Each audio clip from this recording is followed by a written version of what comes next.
On my hair first, but whatever. Uh, white people can't tell the difference. This anime is a continuation of a trend that we've been seeing recently, where a bunch of people realize that it's mega cringe that they're making harem stories, but they don't indulge in like the most obvious thing that people would want to indulge in a story where they want to project on a guy that's surrounded by a bunch of hot girls, which is that they want to fuck him. Yeah. Okay, like I feel like Sure. it's so obvious. It's so dumb that like and to be honest, the funny thing is I never really thought about it because I was like, you know what? Looking at Booba through the main character being a perv and glancing at the character's cleavage, that's enough. That's enough. But then after watching Digi's like Asterisk War review, I was like, you know what? It actually is kind of weird how like the protagonist of harem shows never get involved in any way at all with their harem. In fact, I was literally thinking about this today because I'm working, or I might be working, on a review for this other manga called Shinmai Mano Testament. And I was thinking about, like, maybe the reason why they do that is because they don't want to make the main character look like a total scumbag. Like they want to have their cake and eat it too, which is that they still want like the main character to like eventually pick one girl and actually commit to that girl, you know, and not be like a Yeah. 10 timing like piece of shit. So, anyways, Mato Seihei no Slave, a chained soldier, is a shonen battle manga. Um, it kind of has a similar. I was actually thinking about this. Something incident. To Chained. Inciting incident. Yeah, links. Uh, they form like this military that is stationed as some of these portals, or inside the portals rather, where they spawn. For some reason, well, okay, we know the real world reason. The reason why like these groups are comprised of girls is because it's anime and Oh, to be clear, the portals in this are more like something like Stranger Things. hmm It's like an alternate dimension that is parallel to ours, so like you can accidentally like pop into it in a spot parallel. Yeah. So they start this is military the correct term? I don't even know. It's like an army of girls. The reason the Task in-universe force. yeah, task force. Yeah, that's more appropriate. The in-universe explanation is for why it's all girls, I believe, is because the totally not devil fruits only work with women. Because they like there's these fruits that exist that they eat to give them powers that they use to fight against the monsters that come from this world that the portals lead to. And It's like the Adam and the Eve. yeah. And so one of the incidents is that the main character ends up in this world and he like ends up having to fight for his life until he meets one of the commanders from one of the units and to save themselves, he ends up making a contract with the commander that turns him into her slave. But being her slave grants him like actual powers. Like if he gives his chains. So I don't know if they've shown this in the anime. Well, they probably have by now, but in the episodes that we watched, um, because I think you only watched episode one, right? Yeah. Basically, anyone who touches his chain can like grant him like different kinds of forms. So, when it's the first girl, the commander, we see that form. And the way that it works is that he gets a massive boost in power, and then after the conflict is resolved, and this is where things get a little bit etchy, okay?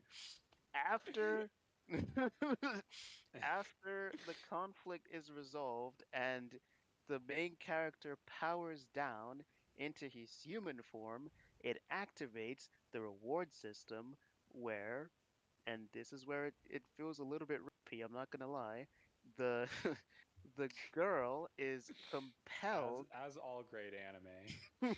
yeah, the girl is compelled to reward the the the slave by indulging in the slave's fantasies. So for the longest time, like the commander was used to controlling monsters, so all she had to do was just like give them treats. But because it's a guy and guys have all sorts of weird and wacky desires, now she has to fucking make out with him and do all this other kind of stuff.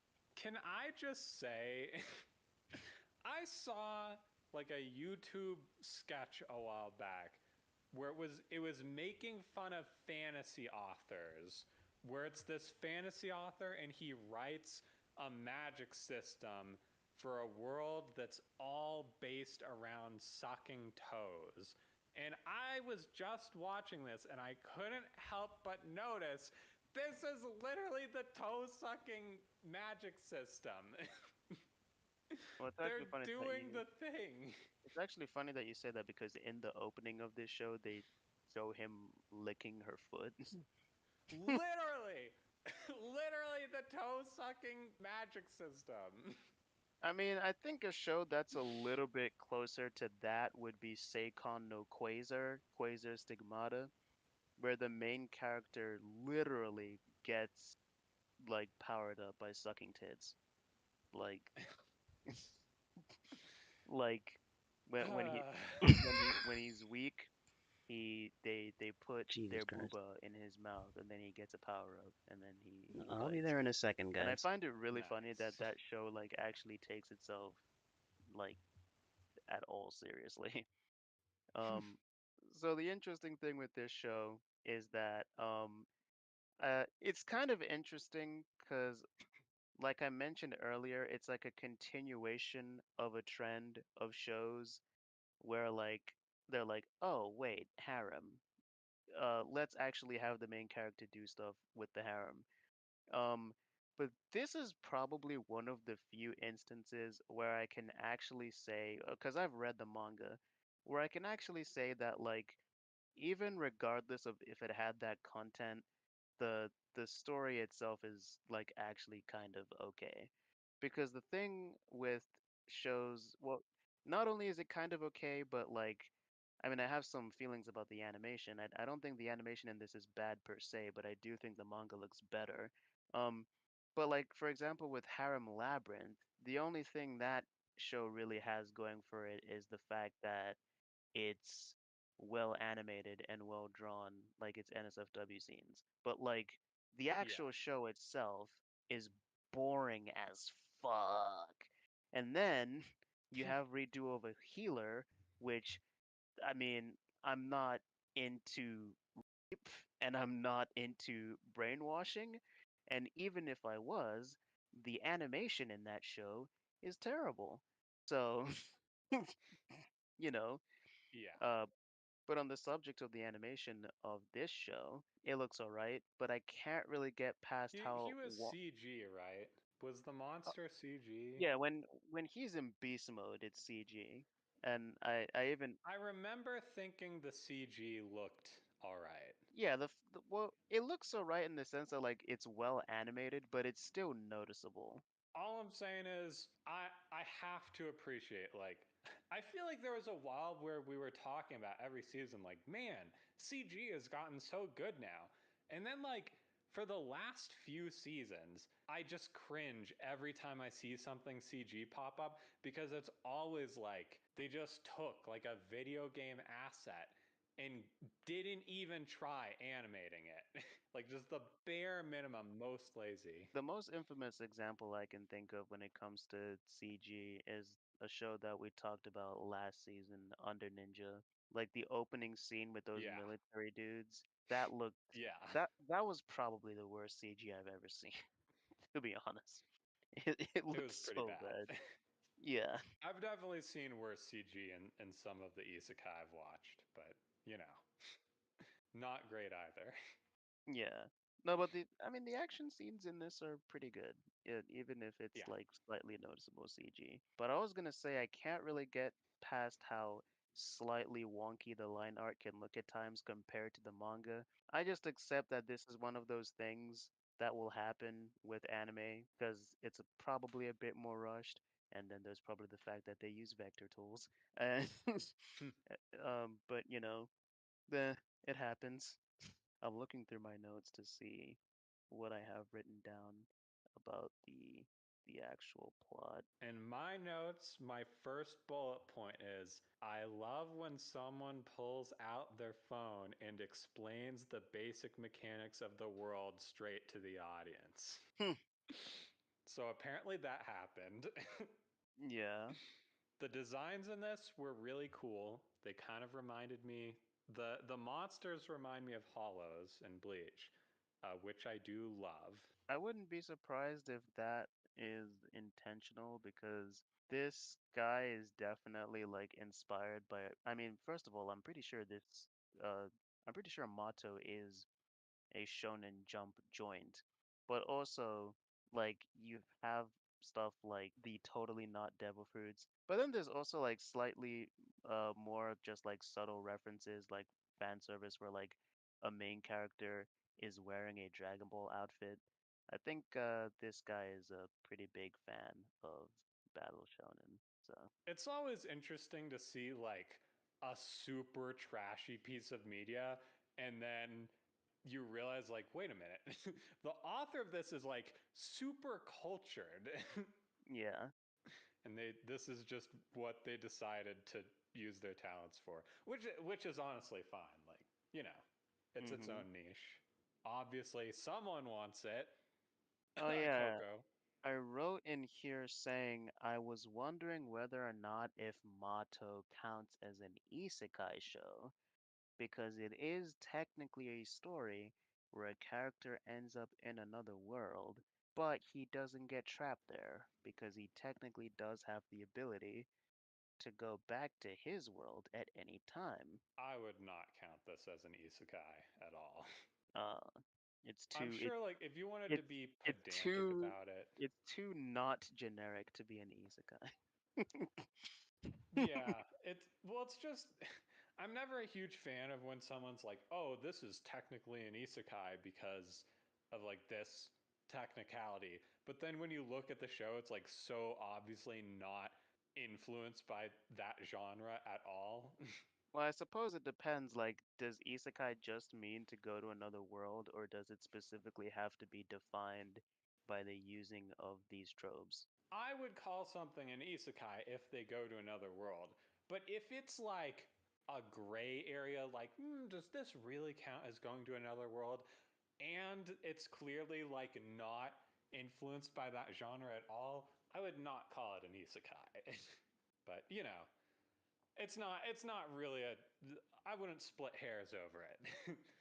But Yeah. it is a thing. One of the notes that I have written down is me talking about how this show, kind of like the previous shows I mentioned, has both a censored and an uncensored cut. Um, Actually, one of the things that I found kind of interesting about this being a Shonen Jump joint is that obviously Shonen Jump being, you know, a thing that's aimed at young kids. Um, Yeah. so even though the manga can get pretty explicit, they do actually censor a lot of the content even in the manga. Like they'll place like, for example, if there's a character whose bare tits are just out, they'll just censor them with like these white marks. Or like sometimes they won't even Oh, show like if all the right. I'm characters are here. making out, they won't Okay. even show like the characters tonguing each other. They'll cover that too. I No, mean, I you guess can it was clearly gone for see that too that's long. actually what's happening. Oh It's well. a close up of the two characters' mouths and their Oh fuck, tongues the podcast is still overlapping over playing. each other, Fuck. but there'll be like these marks covering the screen. But because covering the panel, but because they have to do that because technically I don't think they could show that completely uncensored in a Jump magazine. But I'm not entirely sure because That's kind of funny because like Chainsaw Man is shown jump, and they straight up showed a girl puking. All right. Okay. Let's change scenarios now. All right. Okay. And I really should have combed my hair before I came on here because I'm looking nappy as shit. Ah, jeez. Starting a stream is always the most awkward part. So, yeah, I've been gone for like a week now, I guess, technically, a stream. I'm really trying to wrap my head around how often I plan to do this, because on the one hand, I do have enough time to stream basically every day, at least until I get a job. And then on the other hand, there are other stuff I want to do besides just streaming. Like there's actual written stuff I want to work on, like anime, manga, game, etc. But I suppose we'll get there when we get there. Although my plan at the moment is that I'll probably stream on weekends. So Saturday and Sunday or Friday, Saturday and Sunday, even though today is not one of those days. Lol. But that's the general idea of what I'm thinking I might end up doing if I decide not to just if I want to have anything resembling a vaguely consistent schedule at all. But yeah, anyways, as you guys have just seen in the title of this stream, the YouTube has hit 60 plus subscribers.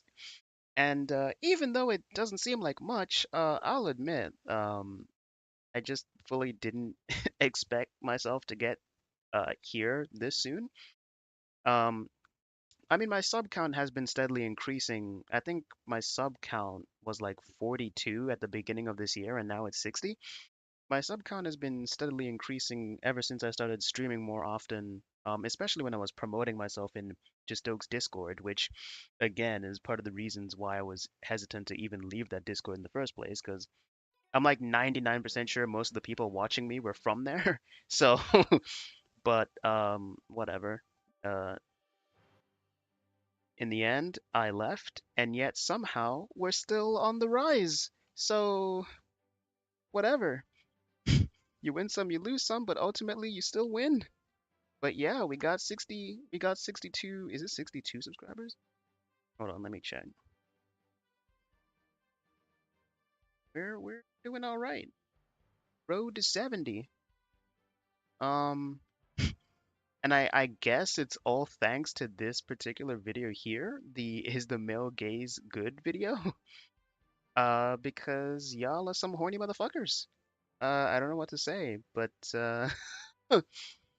I mean, shit. I'm genuinely wondering if this video would have had as many views as it did if it wasn't for this extremely sexual thumbnail that I made.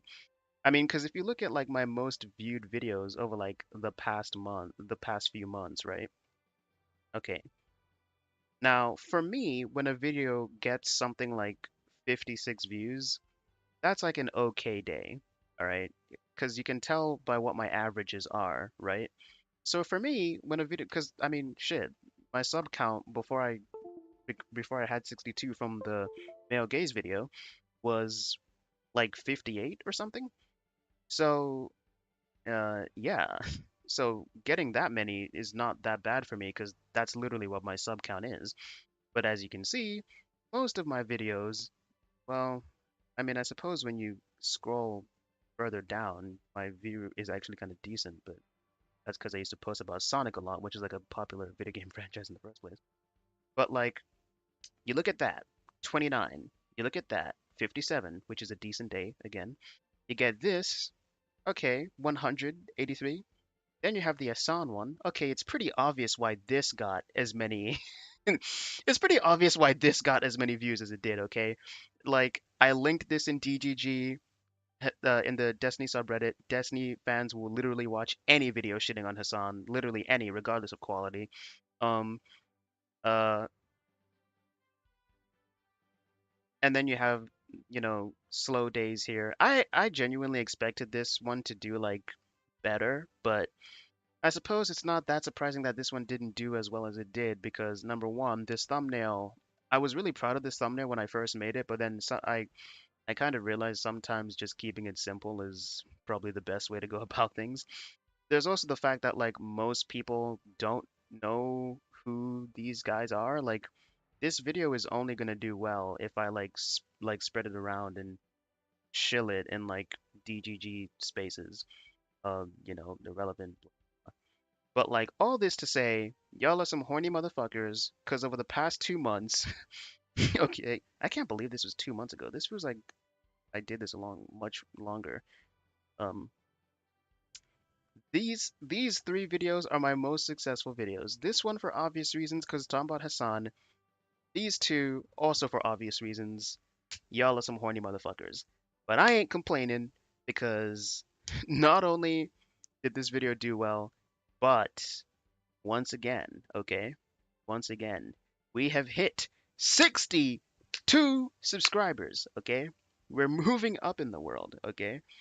Again, it ain't much compared to the fact that you can have like literally millions, but we're moving up, okay? We stand the progress, okay? We stand the progress. But with that being said, guys, uh, don't forget to also follow on Kick.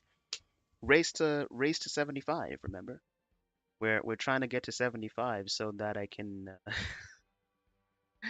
I'm definitely not motivated. It's definitely not money that's motivating me to get to 75 followers, guys. I promise. Okay, it's definitely not. Okay, it is money, but like, come on, help a brother out, okay, or a sister, whatever.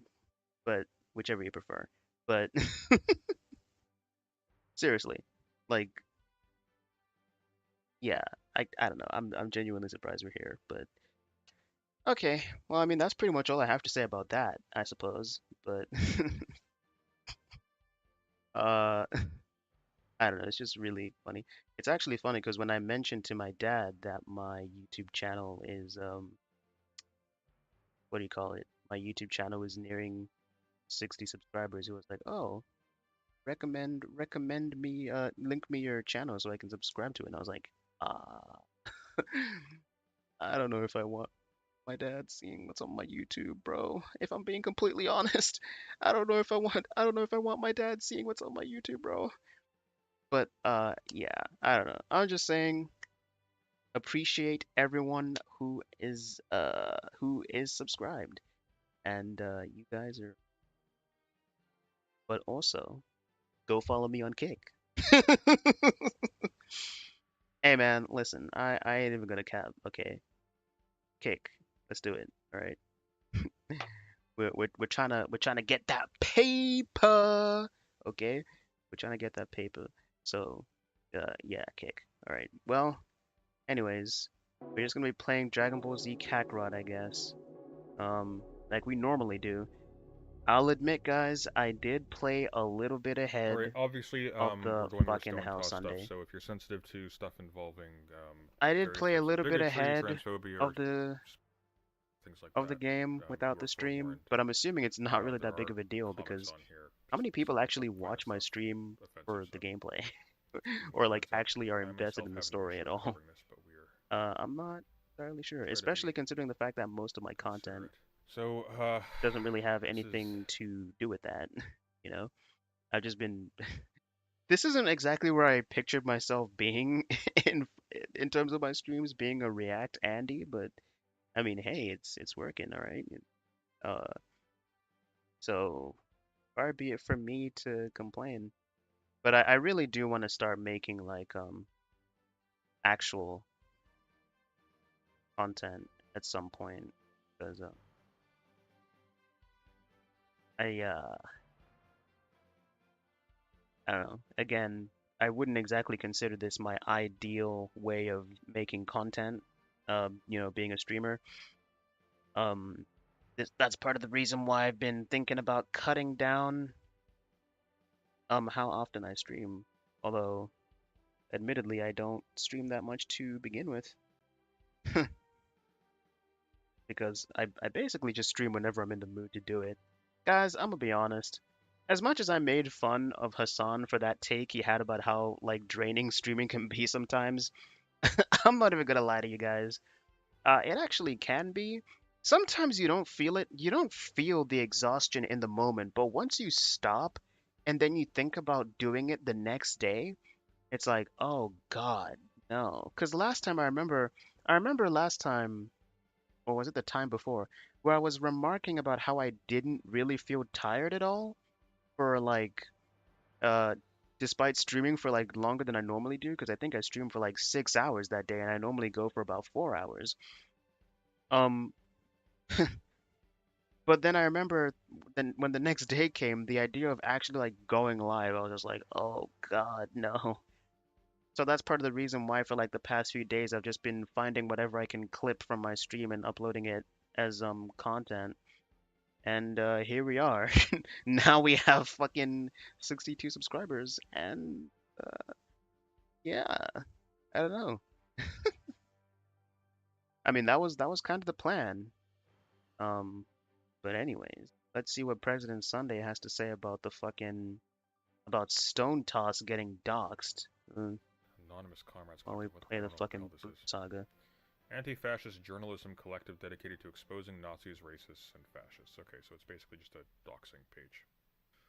Holy Stone shit. Toss tossed Hans Christian Graebner of Spring, Texas. A lot of people are getting doxxed recently. All right. Oh man, this reminds me. A lot of people were I was talking to Mr. Thick about this in my Discord, and Mr. Thick was talking about how he doesn't consider it to be doxing if there's um publicly if it's publicly accessible information.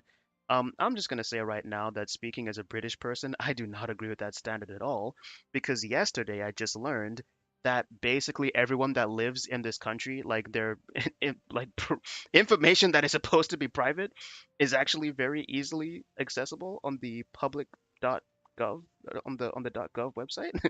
So when I learned that, I was like, okay, I think when it comes to, us Britbongers, we should probably um, operate by a slightly different standard, because the fact that someone can literally just look up your name and find your address on the .gov website is kind of insane. Okay, he linked the Finster um, docs in the Discord, which by the way I have deleted. So if you want to find them in there, you won't. But out of curiosity, I decided to look up my name on there, and I did not like what I found, okay? So I think that if you go around linking someone's address on the .gov website, you are definitely a piece of shit, and you should not be doing that, okay? Just because it's publicly accessible doesn't mean it's okay to spread, okay?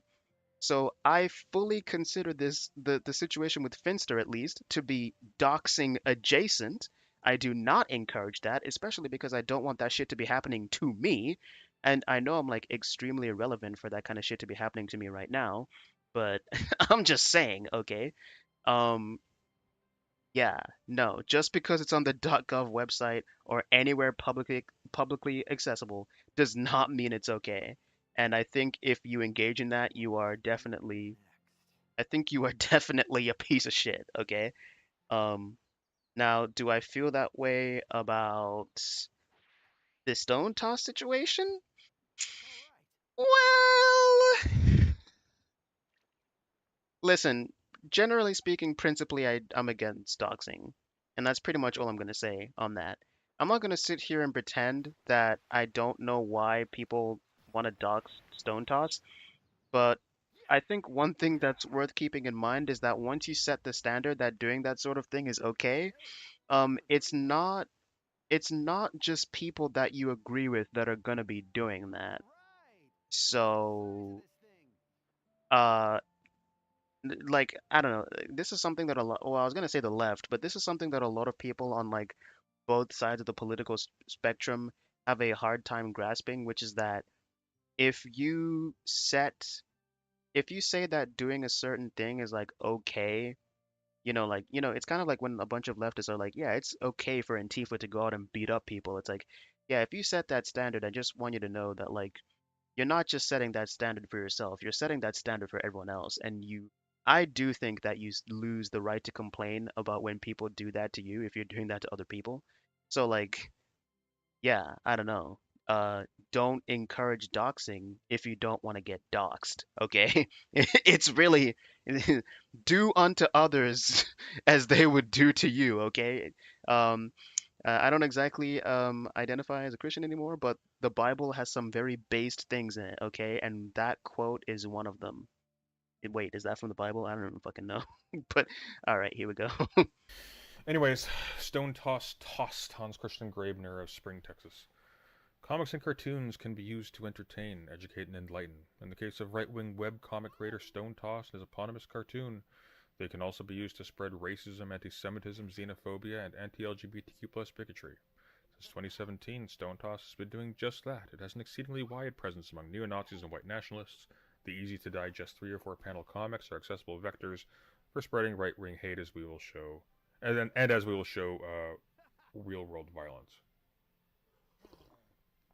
Alright, even before Stone Toss began its regular program of hateful propaganda, the creator did much the same under the name Red Panels.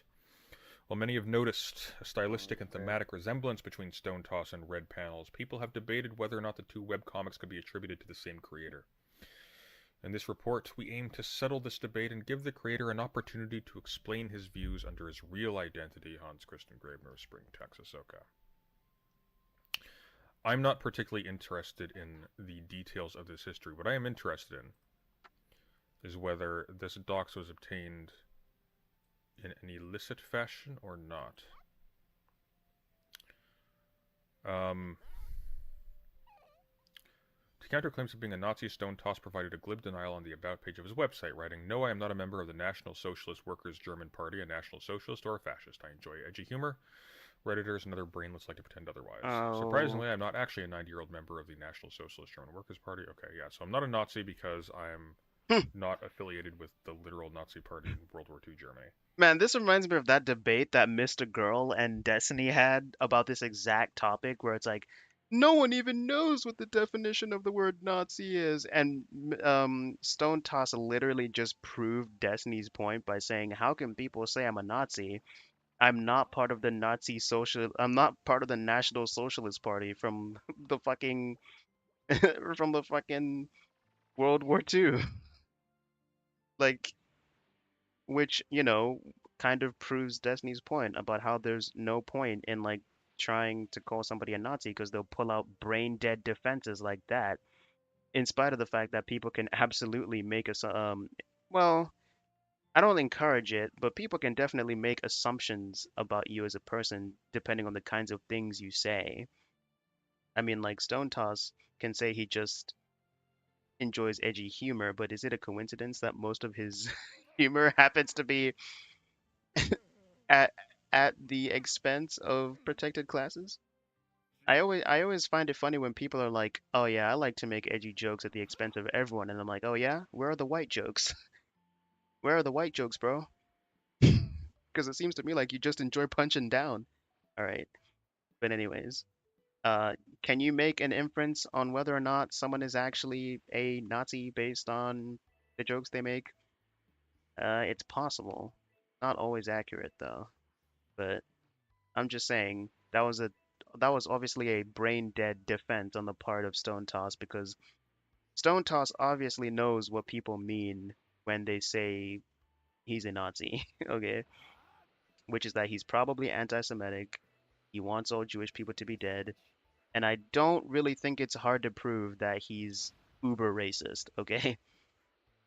Granted, we only have his works to go off of. We don't really know much about him as a person, and I guess to some extent that's where him being doxxed proves a little bit useful. Oh, speaking of Stone Toss's identity, it was revealed when his docs got leaked that he's of Cuban descent and that he's, Hispanic.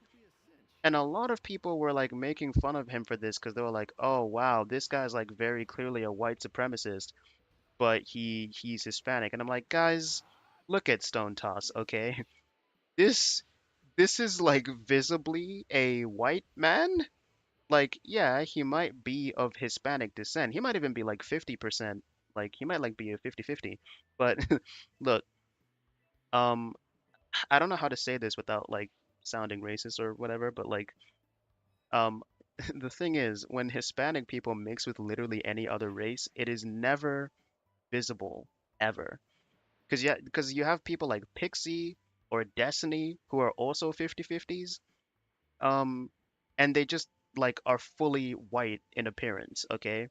For all intents and purposes, these are white people, okay? It's kind of like when Tim Pool tries to be like, "Oh yeah, I'm like half Asian though," and I'm like, "Yeah, no one is assuming you're half Asian just by looking at you, bro. You're white, and yeah, and that society is going to treat you as such." So I guess what I'm saying is that like these people are obviously going to identify as white in spite of the fact that, the they are mixed because they are visibly white. People are going to keep calling them white.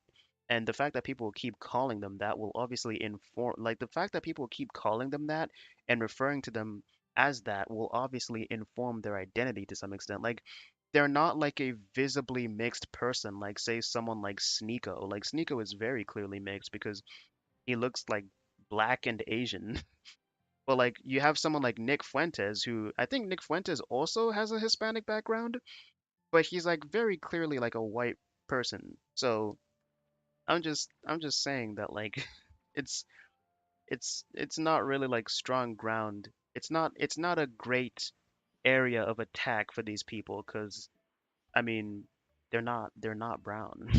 So I mean at most you can attack them on the fact that it's very weird that they're like white nationalists and white supremacists when they come from a family background that is mixed because that is definitely kind of weird, okay? Um like do you hate your mom or something? Um, I mean, but we've been known for a while now that a lot of Hispanic people, like a lot of conservatives consider Hispanic people to be like white adjacent. Um, so it's not really that surprising that a lot of Hispanic people end up adopting that particular, again, I don't want to sound racist, but like Jesus Christ. Because I'm not even just, the thing is, it's not even just like white passing people with Hispanic backgrounds that adopt these attitudes, even like fully visibly clearly brown, like this guy is a Mexican, um type of people will still be like, nah bro, I'm down, I'm down with the white supremacy, bro. White people need to run the world. I'm just like, nigga, you're brown, like what the fuck are you doing? Stop, okay? What the fuck? But I don't know, man, some people are stupid, okay? Um, do, do, do, and yeah, it's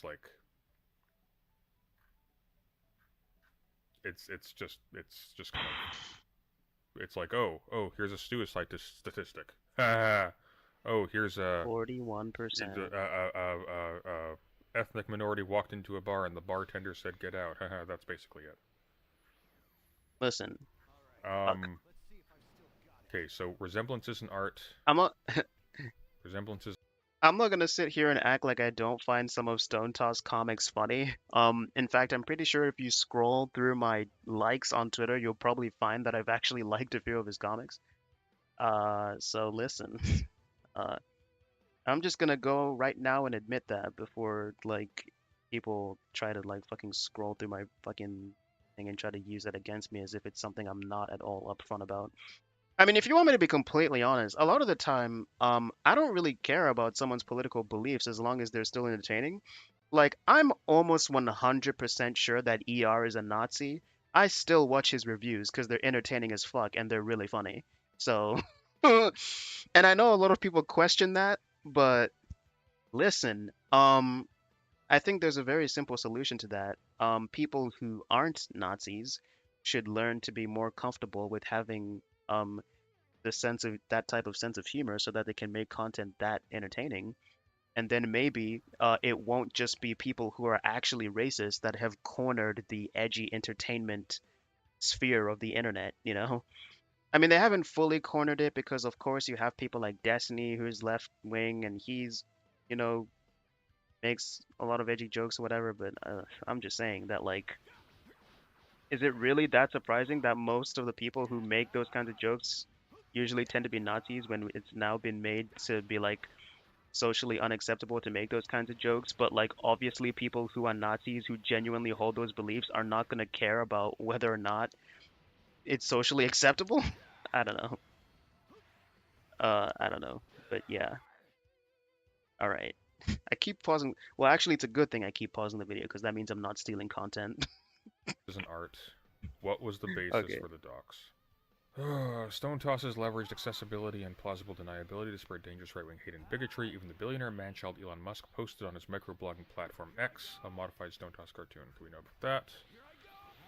Joining the dots. Stone Toss was very careful about not exposing his true identity. Despite publishing hundreds of cartoons, there were not many clues about who the cartoonist really was. In one November 11, 2017 interview with the pseudonymous neo-Nazi Brett Stevens, Stone Toss claimed to be the creator of the "This Is Your Home Now" meme, and claimed his cartoons were psychic chemotherapy necessary to cure the world of the mental cancer, but provided no personally identifiable information. Topical red panel is not discussed in the interview, but noting the obvious similarities with Stone Toss, we aim to determine whether or not they were indeed Well, created by the same person. I mean, Both Stone Toss I and feel Red... like that kind of makes it clear that Stone Toss's intentions wasn't just to make funny jokes, but actually like change how people think with his comics. And I mean, sure as hell, he's definitely succeeded in that regard with some people. If you look at his comments, so well, I don't know if those were people who were convinced to start becoming more bigoted because of Stone Toss, or if they were people who were just already there and flocked to Stone Toss because of the content he makes. But panels had made podcast appearances. Though these podcast episodes were difficult to locate, we did locate them nevertheless, and carefully compared the voices of the speakers. One with Carl Benjamin, Sargon of Akkad, and one with Ethan Ralph. So we got a bunch of comparisons of voices. In February of 2021, the far-right social media platform Gab experienced a data breach resulting in the exposure of more than 70 gigabytes of Gab data, including user registration emails and hashed passwords. Like many of those in the far-right red panels, had a presence on Gab, so we consulted the now public data set from the Gab exposure. We learned that the @redpanels account had been registered with the Gmail hgrabner@com. Okay. So they found his email account, and it had his name on it. So, okay. And then they're like just sharing around his face. So like, here's my hot take on this. I think this is kind of dumb. I'm not gonna lie. tell us why. For It's two undated. reasons. The first is, let's see, though Grabner has been promoting Nazi ideology, racism, and bigotry online through Stone Toss and red panels for years, there are indications that he has also participated with in-person meetups of neo-Nazi groups. Okay. In leaked neo-Nazi chats, Stone Toss was cited as a participant in a neo-Nazi gathering termed a pool party. Pressing issues, National March, BNDFW by midnight. Grabner being extremely paranoid about being exposed as the creator of Stone Toss. Went to great lengths to scrub his personal social media and presence on people data sites. I don't know what that means. Even removing an image of his home on Google Maps. And another example, Grabner's absence from a family obituary seemed odd, but a cached copy showed that he'd been deliberately edited out. Public records, however, confirm that he's located in Spring, Texas. Like the works of the same Houston office. Despite promoting all these bad things for years, despite his pathological paranoia, in the end, Grabner was not as careful as he thought. Well, it seems like he was. It seems like it was a website that failed. As it turned out, his real identity was just a stone's toss away, so to speak, a former security guard turned IT guy harboring an obsession with circumcision and racial hatred. Grabner created cartoons that reached everyone from casual online white nationalists to killers, politicians, and spoiled billionaires. The question is, how is that going to work out for him now? Well, that's why I think this is kind of dumb. I'm not going to lie. Well, and I'm not dissuaded from what the first thing that Stone Toss did when he found out that he got doxxed was like use it as an opportunity to promote himself and his like Stone Toss dolls or whatever. Like, clearly he didn't have as shocking or as aggressive a reaction to being doxxed as people thought he would, which is which is honestly kind of funny. But I just read. So for two reasons. The first is this sets a precedent or adds to a precedent where the use of illicitly gained identifiers uh, can be used basically with impunity to target other people besides Nazis. It's not a question of him deserving it. It's a question of will people interpret this as license to do the same to other people. Because you can't just say, well, he's a Nazi, therefore he's worse than a socialist. Like, obviously he is. Unless you're one of those people for whom it's not obvious. There's a lot of people for whom that's not obvious. You have to read the part about where he rants about his Hello, penis doesn't work. What? Jiren. Welcome to the stream. Oh, We're talking about the doxing, stone toss. Um, I mean, yeah, I pretty much agree with Sunday in this regard.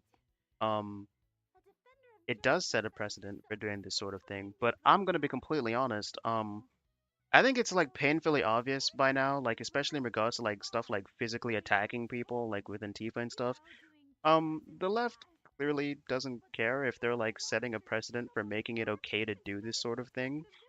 Um, because the thing is, if you feel like you're justified, no matter how much people criticize you for it, you're just gonna keep doing it. Um, but again, I just like I know we're talking about doxing, not like real life shit, but again, it just goes back to that conversation about the Proud Boys. I'm just like, I find it really funny. Can I just say quick, rest in peace, Akira Toriyama? Of course, of course. Rest in peace to the goat. Yeah, we talked about that last stream.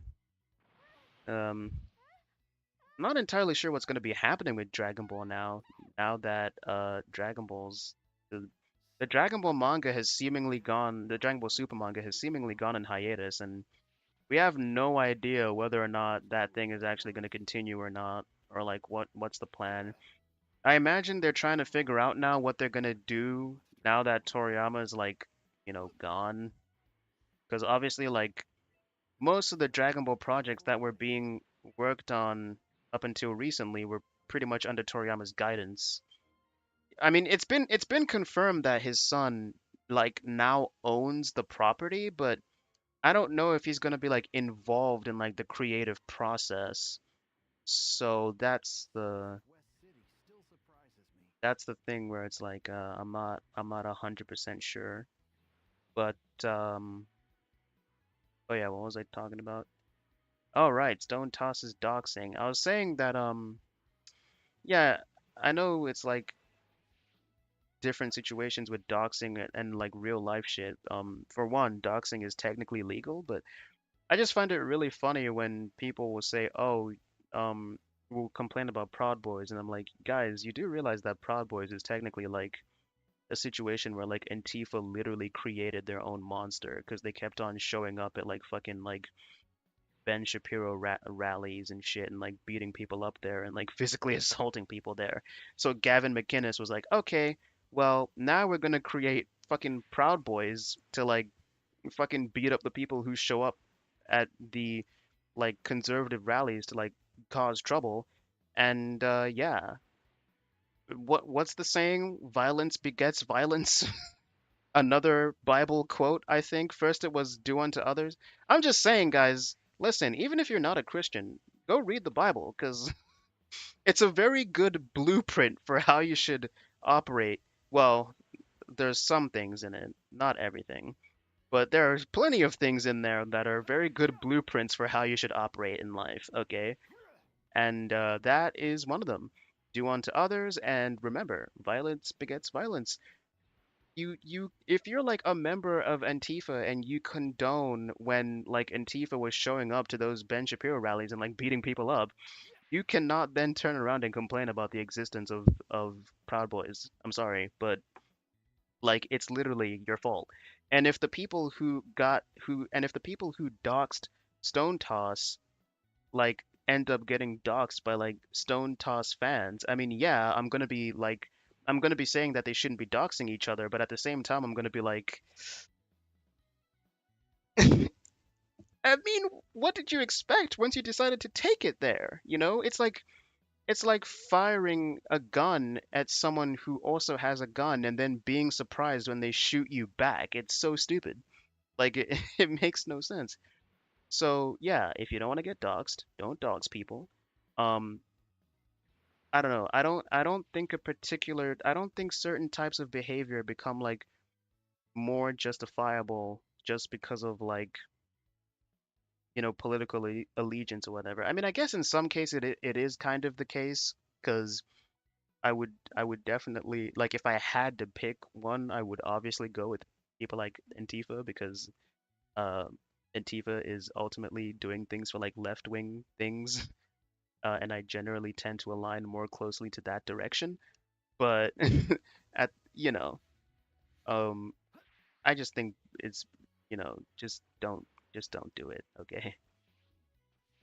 Doxing is cringe, and if you don't want to get doxed, don't dox people, okay? It's really that simple. So,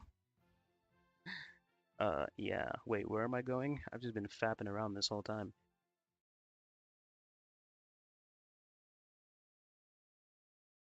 Oh my god. Okay, I will just look up penis, okay? Oh dear.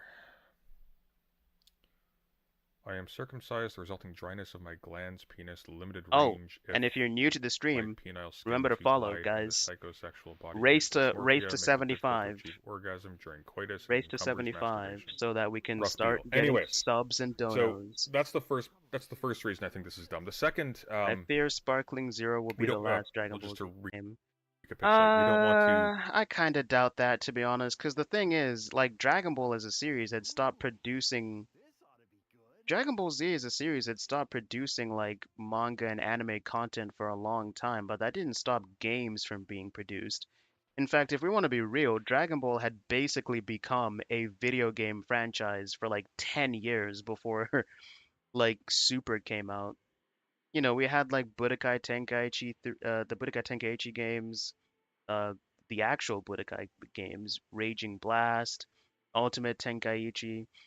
So even if there's no like anime content being made, which I mean, Dragon Ball Daima is on the horizon, but like even if there's no anime content being made, there absolutely, I do believe we'll still get more Dragon Ball games. I kind of doubt that'll be like the end of it as far as Dragon Ball games are concerned.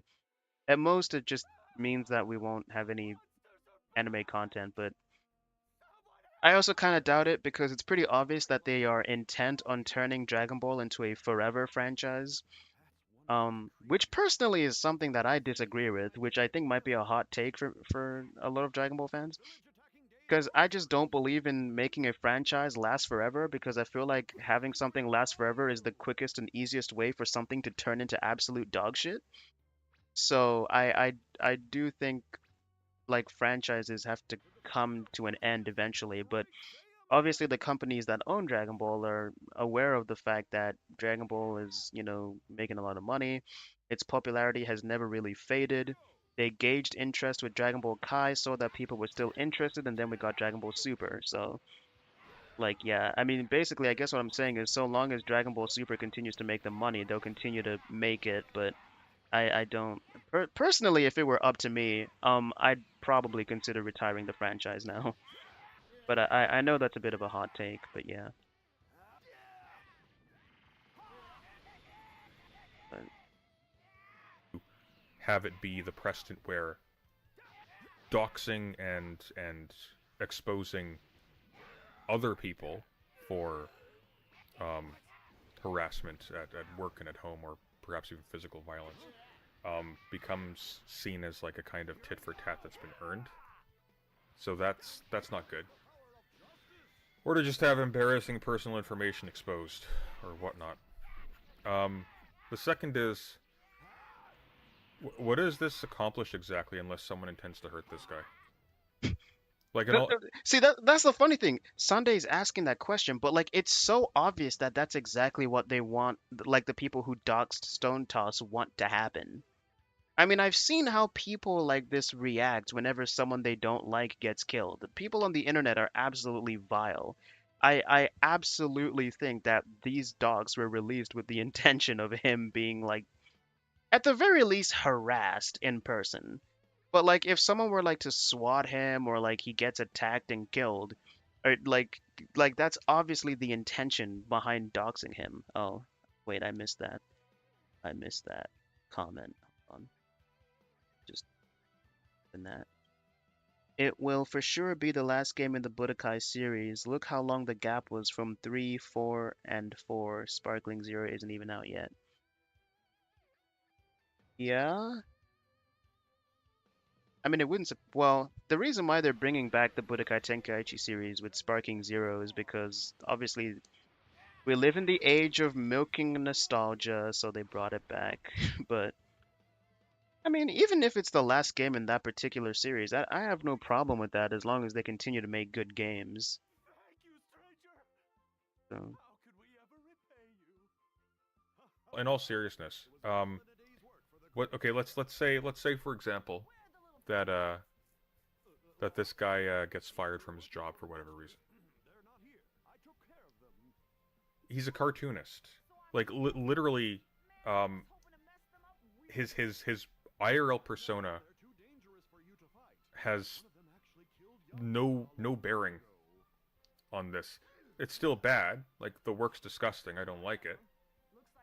But his IRL persona isn't leveraged at all to give it credibility or whatever. So exposing him is just like, okay, here's the flesh behind this. And unless somebody is planning on actually physically attacking this guy, which I do not endorse, um, the only thing you could achieve is potentially getting this guy removed from his job. nah, but I mean, it's so blatantly obvious. It like Sunday is saying this like it's not obvious that that's what the intention is, but it's so obvious that's what the intention is. Like I don't know, man. It reminds me of like that fucking like debate with like Vivian and Destiny and all these ones where they were talking about because there was a thing where they were talking about a similar thing to the people who doxed Stone Toss. They were talking about a list and they were like, "Oh, we just want to have a list just for the sake of having it of these people that we don't like, personal docs and personal information." And it's like, really? You want to have it just for the sake of having it? Really? Get the fuck out of here. Nobody is buying that. You obviously like I don't think the people who are doxing like people like intend to harm these people themselves, but they're at the very least hoping that someone else will. Like like like if not hurt and kill them, like at the very least they want people to like go to his address and like harass him and shit. It's just like, oh yeah, man, that's definitely gonna get him to stop making the content that he's already making. That's definitely not gonna get him to feel more reinforced in his beliefs and double down and continue to produce the same exact content.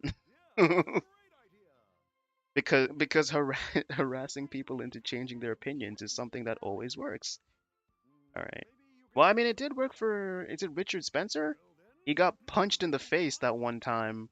He like disappeared from the internet for like a year, and then he came back. And I mean, I'm pretty sure he's still a white nationalist, but he's not as right wing as he was before. I mean, to be honest, I feel like it doesn't get any further right than being a white nationalist, but it seems like he spouts more left wing talking points than he used to, is what I'm trying to get at, I guess.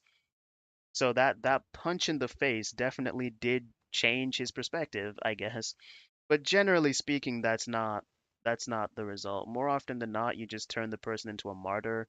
A lot of people end up galvanizing behind that person, which is exactly what happened with Andy No, which is exactly what happened with Larry Elder, which is exactly what happened.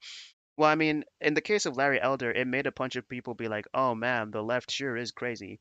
Although it didn't it didn't help Larry Elder win the election at all in California, but it certainly got more people to know who he is because as it turns out, I just find it so funny that the left is not really like learning this lesson at all because they keep doing it over and over again.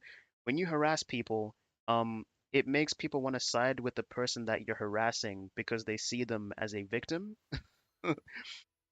Um, so stop doing that. Like that's exactly what happened with like the fucking that's exactly what happened with like the Hogwarts Legacy shit. Guys, I'm almost positive that game wouldn't have sold anywhere near as much as it did if it wasn't for people like constantly harassing anyone who decided to play that game. They motivated a bunch of people to go and buy the game out of spite, you know? Although I will say there's something funny about a bunch of people galvanizing behind the Hogwarts Legacy game as like this anti-woke thing, only for it to be a game that actually has trans characters, in spite of the fact that J.K. Rowling herself is like a well-known transphobe. But whatever. Which will mean what? Well, if his IRL persona and therefore his job has no intrinsic connection to the production of these comics, then the only thing you could accomplish by getting him fired is giving him More time to make uh, the a comics. well, making him quite a bit angry and giving him a lot more free time to Exactly. do the comics. You'd probably force him into a situation It's actually funny because it's counterproductive in a way, because now he has more time to produce his propaganda. President Sunday is absolutely right here. He's absolutely right. where he's relying more and more on his comics for an income. It's Like actually that seems like a negative to me. I don't think you actually accomplish anything by doxing this guy. President Sunday, I don't think doxing Stone Toss was a good idea, but Stone Toss has a lot of skeletons in his closet. He's hung out with furries.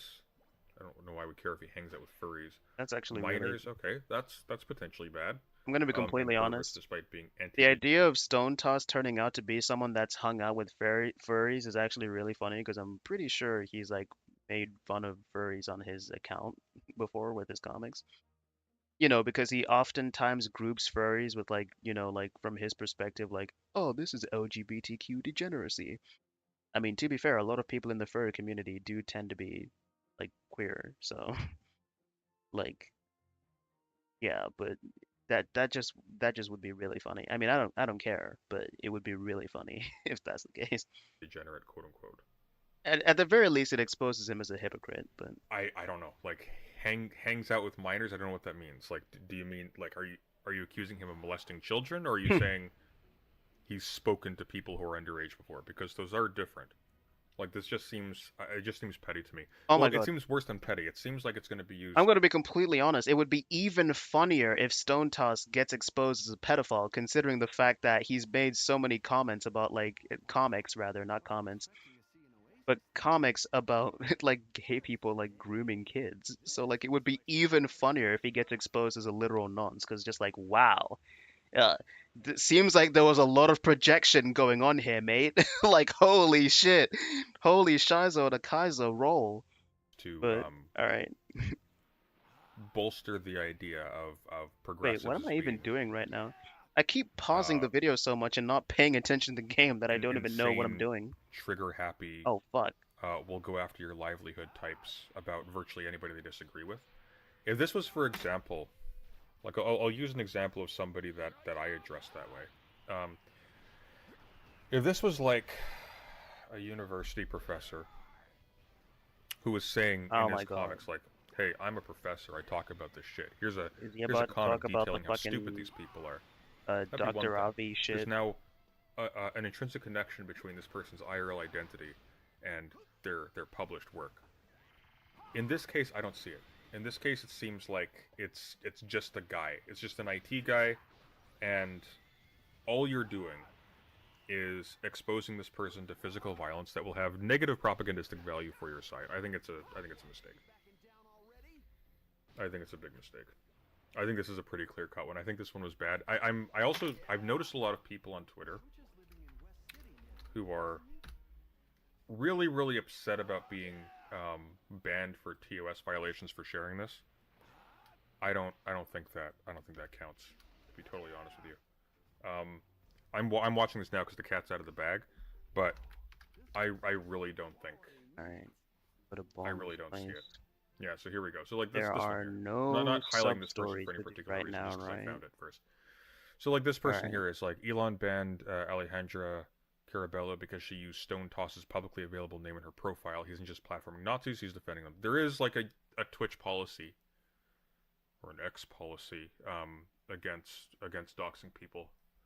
I think it's always been the case. There is absolutely no Um, way this person just used the publicly available information defense because as I've just gone over a couple minutes ago, I do not think that just because something is publicly available, that means it's okay to spread it because again, I just learned that actually finding someone's address, the address of someone who lives in the UK is not that hard to do because that shit is just like on the .gov website. It's not that hard to do at all.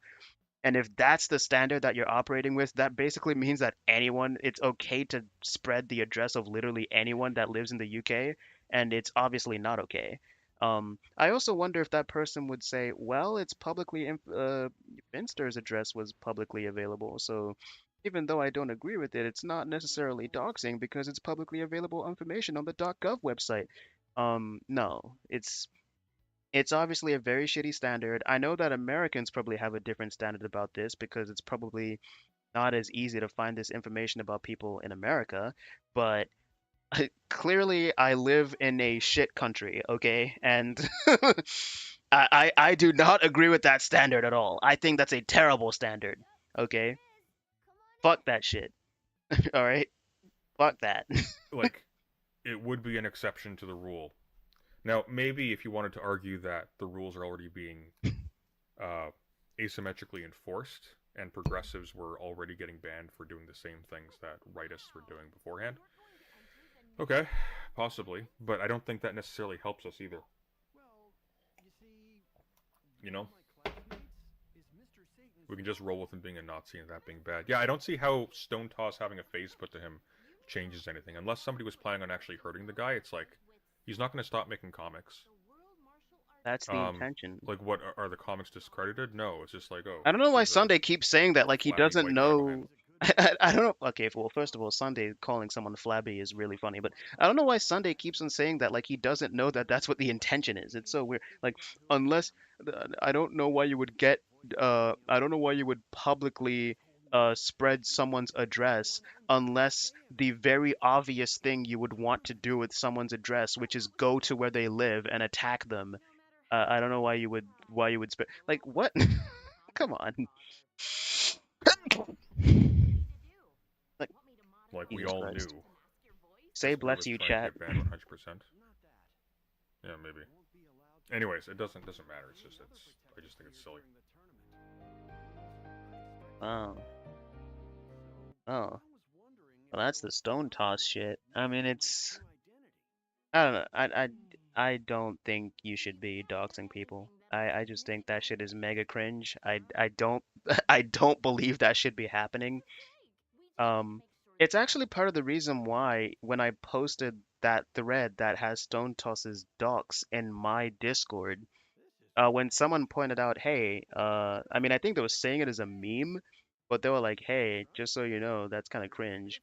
Uh, I was like, you know what? Even though you might be memeing, it actually is kind of cringe. I probably shouldn't be engaging in the spreading of the docs of someone. Which is actually kind of funny because the thing is, I am actually friends with someone who is known to regularly engage in that shit. Uh, I am not going to say her name, but let's just say that she's gotten banned on Twitter like so many times for doing that shit, and I don't encourage her doing that at all. And I don't really know how to like confront her on that and be like, hey, you probably shouldn't be doing that, because she does kind of strike me as the type of person who's politically passionate enough to feel totally justified in doing that sort of thing. Um, like I think she was involved in spreading the docs of libs of TikTok, for example. And I was like, hmm, I mean, I can see why you think she deserves it, but still, it's pretty cringe, and you probably shouldn't be doing that. And if someone does that to you, you lose the right to complain. But whatever. Uh, oh shit, it's Goku. You know, I find it really funny that this game is called Dragon Ball Z Kakarot because I really do feel like you spend more time playing as Gohan than literally anyone else in this game, with the exception of like intermissions, I guess. But this game really should have just been called Dragon Ball Z Gohan. Like that's what it should have been called.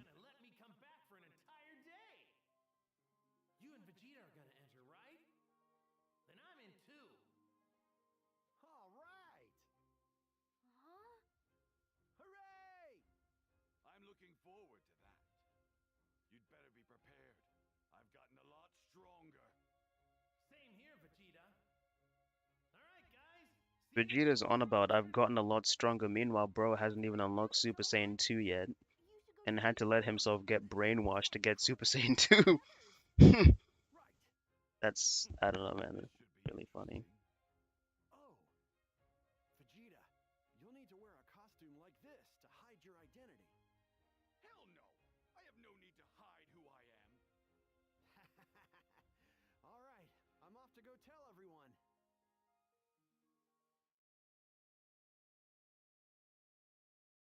Man, I really don't like watching the cutscenes in this game because they just remind me of how much better it is to just watch the anime, if I'm being completely honest. I used to think that this, because I would often see like, the more fully animated cutscenes of this game, and I'd be like, wow, the cutscenes in this are like so unbelievably good that if someone decided to like use this as an alternative to like, you know, watching the anime, I wouldn't like blame them for it because the cutscenes are like well animated. But then you realize it's only like a small percentage of the cutscenes in the game that are actually that well animated, and like the rest of them are like still relatively, you know, just like in-game characters standing still talking. Uh, well, if I were to hazard a guess, Goten and Trunks are probably going to be support-only characters. Wouldn't surprise me at all. That's the other thing I don't like about this game is the fact that like only like four characters are actually playable and then the rest are just backup characters. Lame. Okay. What do you mean I can't actually play as Krillin? What the fuck? Great. Well, I want to go somewhere. I can really go all out. Okay, if that's what you want, I've got just the place. Really? We can go to where I trained with Piccolo. It's a wasteland filled with dinosaurs. Well, that sounds awesome. Where is this place? Let's see. Should be all the way over there. Okay then. What are we waiting for? Let's go. All right. It's time to beat up this 8-year-old. I think he's 8 at this point. All right, let's fucking go.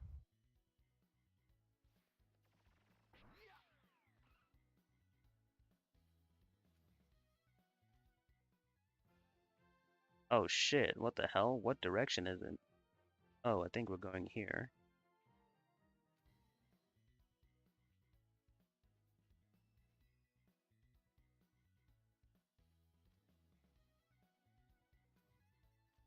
The Central Plains area.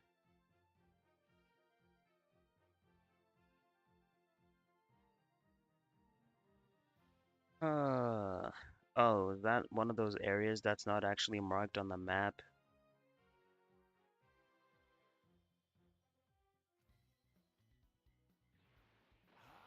Oh no. I actually can't tell if I'm supposed to go over on the overworld first. I think I am supposed to go to the overworld.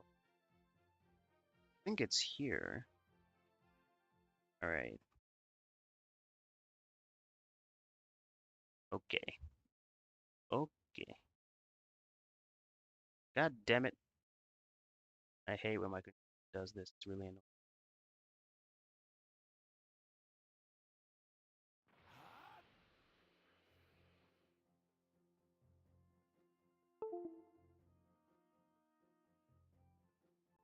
This controller.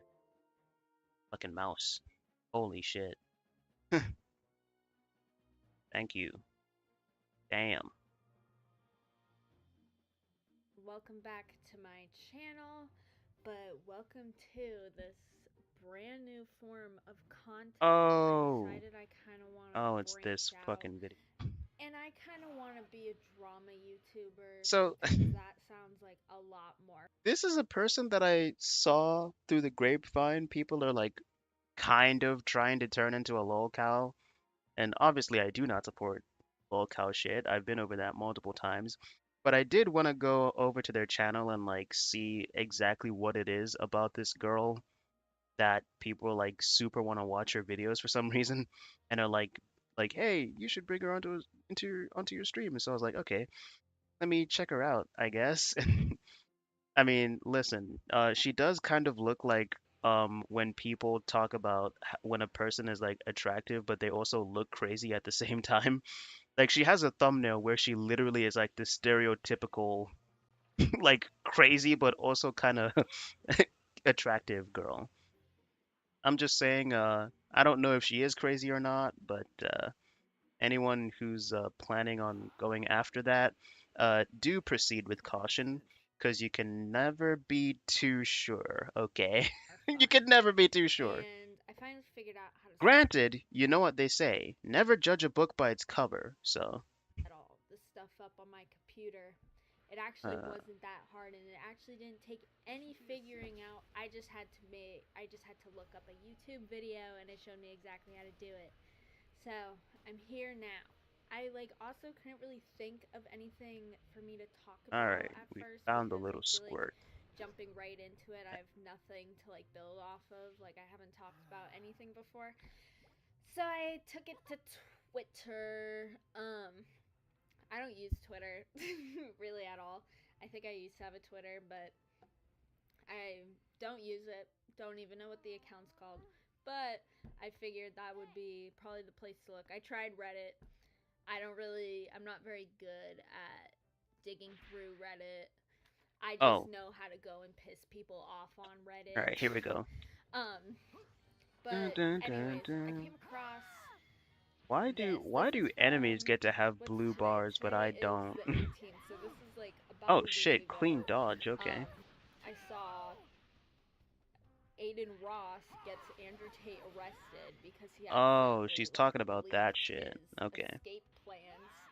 And I just think this is like really funny because I like cannot stand Aiden Ross. I think he is so annoying. I feel like YouTube has always had a place for these like annoying, obnoxious, like flexing YouTubers. Like back in the day, it was like Rice Gum, Jake Paul, and Holy whatever. shit. But now we have Trunks is like really slow. I Aiden feel like I've Ross and never gotten Sneeko, and I this think many that perfect dodges in there's the like a game very before. big difference Three between perfect dodges then in a and now, row. and I think the Oh, I difference got is too confident because genuinely I just just got like blown up. different intellectual levels. I think that Aiden Ross Oh, and is there's one of another the perfect most dodge. brain dead, dumbest people on this Alright, I platform. failed there though. Um, I where flopped as that in like one. Rice Gum, like he I had like got some too brains. cocky. Like he was calculated. Aiden Well, Ross we are playing literally as is just like Gohan, so dick getting too riding cocky is pretty much like the name of the whatever game, right? luck he's getting. It's literally like Charlie D'Amelio. I feel like on how Aiden Ross is like this famous. Which I guess it's because he's like kind of like clout climbed, but it's all I just like don't get it. I think Aiden Ross is like the biggest idiot, and I like almost see him as like a lol cow because of like Isn't his Aiden like Ross basically only famous because like he's made a bunch of content with like actual celebrities? Isn't that how he got famous? Listen, man, I don't know how he even got into contact with most of those celebrities, but I'm just saying, if you look into Aiden's background, maybe he has influence of some kind that we're not. I'm kidding, all right? I'm kidding. I'm obviously kidding. I actually don't know. The funny thing is, I actually watched a documentary about Aiden, and I just completely forgot how. But like, I know that like he would collaborate with rappers and stuff, and play like NBA 2K with them. I don't know how he got famous before then, but he's basically one of those streamers who basically got like super popular in like the black community, especially. Well, when I say black, I really just mean African American, but I guess it's because a lot of the content he was making appealed to that audience. Uh, who knows? I've never really. The funny thing is, despite the fact that I'm streaming right now, I've never really been into streamers myself. So, like, yeah, I watch like political streamers like Destiny and stuff, but even then, I rarely do I actually watch Destiny while he's live, you know? Um, I I think at this point the only streamer who I've ever watched like regularly when they're actually live is probably just Stoke, and I learned that I probably have to stop doing that because just Stoke starts streaming at like 8 p.m. my time at the latest, and he goes on for like 7 hours, sometimes maybe even longer. Which means that if I were to actually like stay up and watch his whole stream, that's me staying up until like pretty late into the evening. So I decided I value having a consistent sleep schedule over. I decided I have a consistent I value having a consistent sleep schedule over watching a streamer live, especially when I can just watch the VOD after the fact. Although sometimes you can't, because sometimes people will decide that they're too much of a bitch to have someone on their stream because the other streamer that they do like, who has power and influence over their stream, will threaten to stop associating with them if they have that person on their stream. So then they'll delete the VOD, and then you're unable to watch the VOD. Unless that person who is blacklisted ends up uploading the debate themselves, which is pretty much exactly what happened. In all fairness, I'm making assumptions about whether or not that's the reason why Justoke took down the President Sunday VOD, but it wouldn't surprise me because President Sunday is blacklisted, and I don't know, whatever Destiny wants blacklisted, Justoke pretty much obliges every time. So uh, it wouldn't surprise me if that's the reason why that VOD got taken down. But yeah, all right. What are we doing now? Well, there's a bunch of subplots right now. So I guess we can do those before we move forward with the story, right?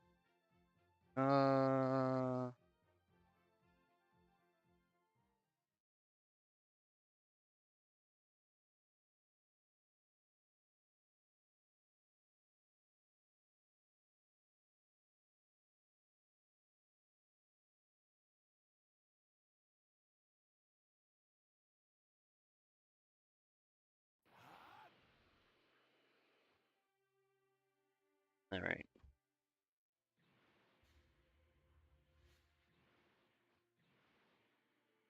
This'll be a cinch.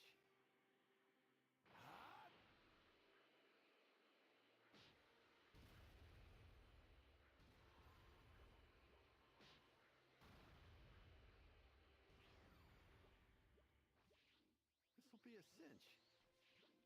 All right. What's going on here? Hey, is this guy bothering you? Oh, wait, that's literally what's happening, lol. Oh, come on. I'm just asking for one date, that's all. I said no. Hey, that's Eraser from school. She looks like she's in trouble. What happened to her nose? The fuck?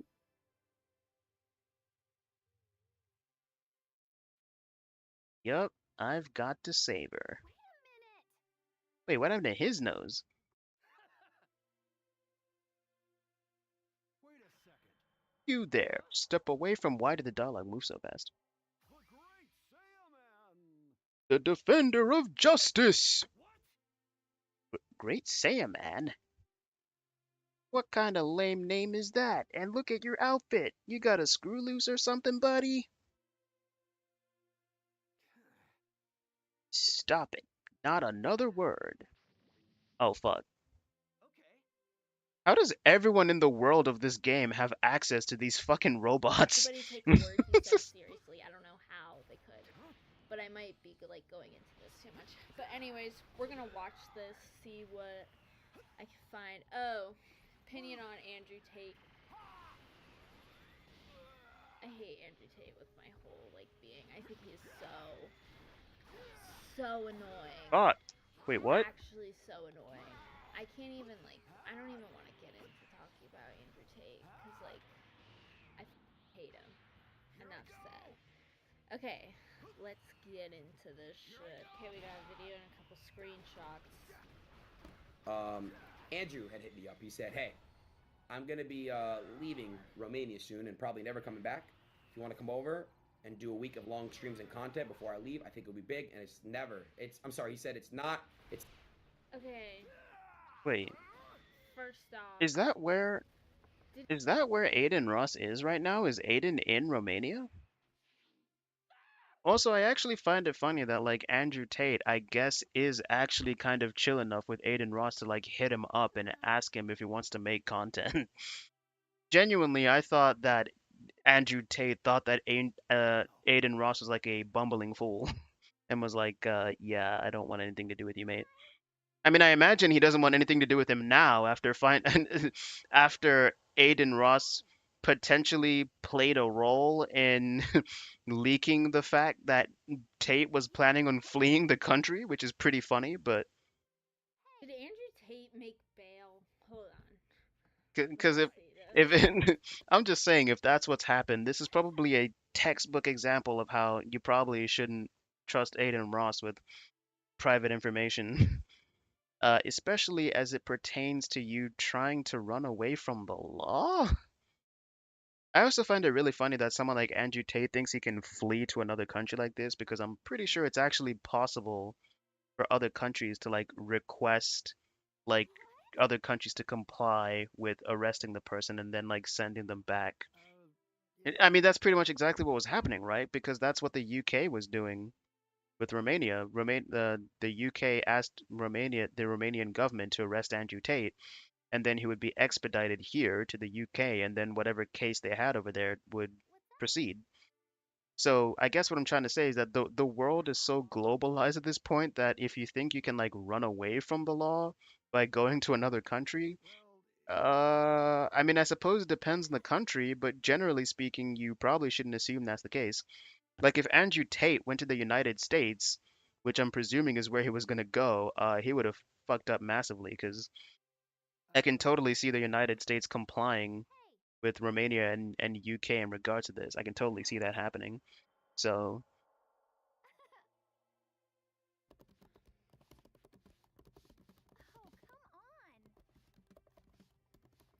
Cause I like don't know uh, much about this. I know that he got arrested because of like there was like a TikToker who like she like got him to like post a video that like exposed his location.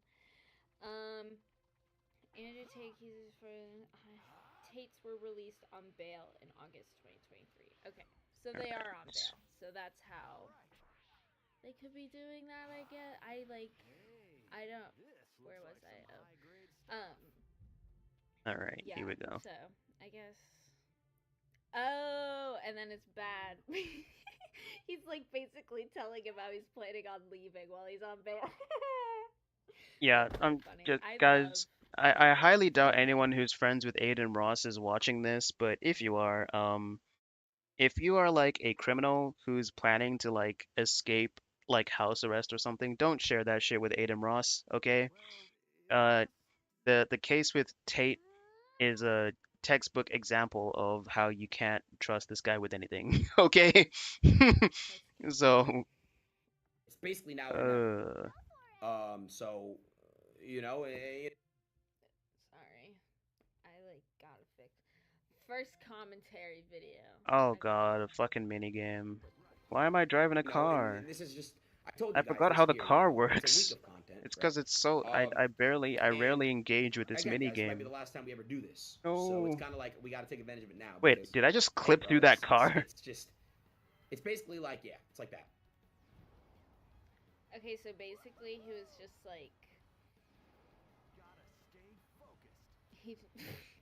That's literally I so think I just funny clipped through that that he like car. just like Hey, I'm not said complaining. exactly like The worst part, what his plan was to leave. the worst thing is that the car controls like shit That's so too. It's so interesting. People heavy. are so Maybe they wanted to interesting. make it feel like a Like, real is car. any of this even real? Uh, That's the thing with Aiden Ross. It's just like everything, like nothing is like real. well, I It's like imagine I might wouldn't be be the driving this fast point, if I was but it's fuck. also just like it's like Fuck. this whole I, like I think I different fucked up. world of like they call Wait, it the what? Where am I supposed Matrix, to but go? the thing is like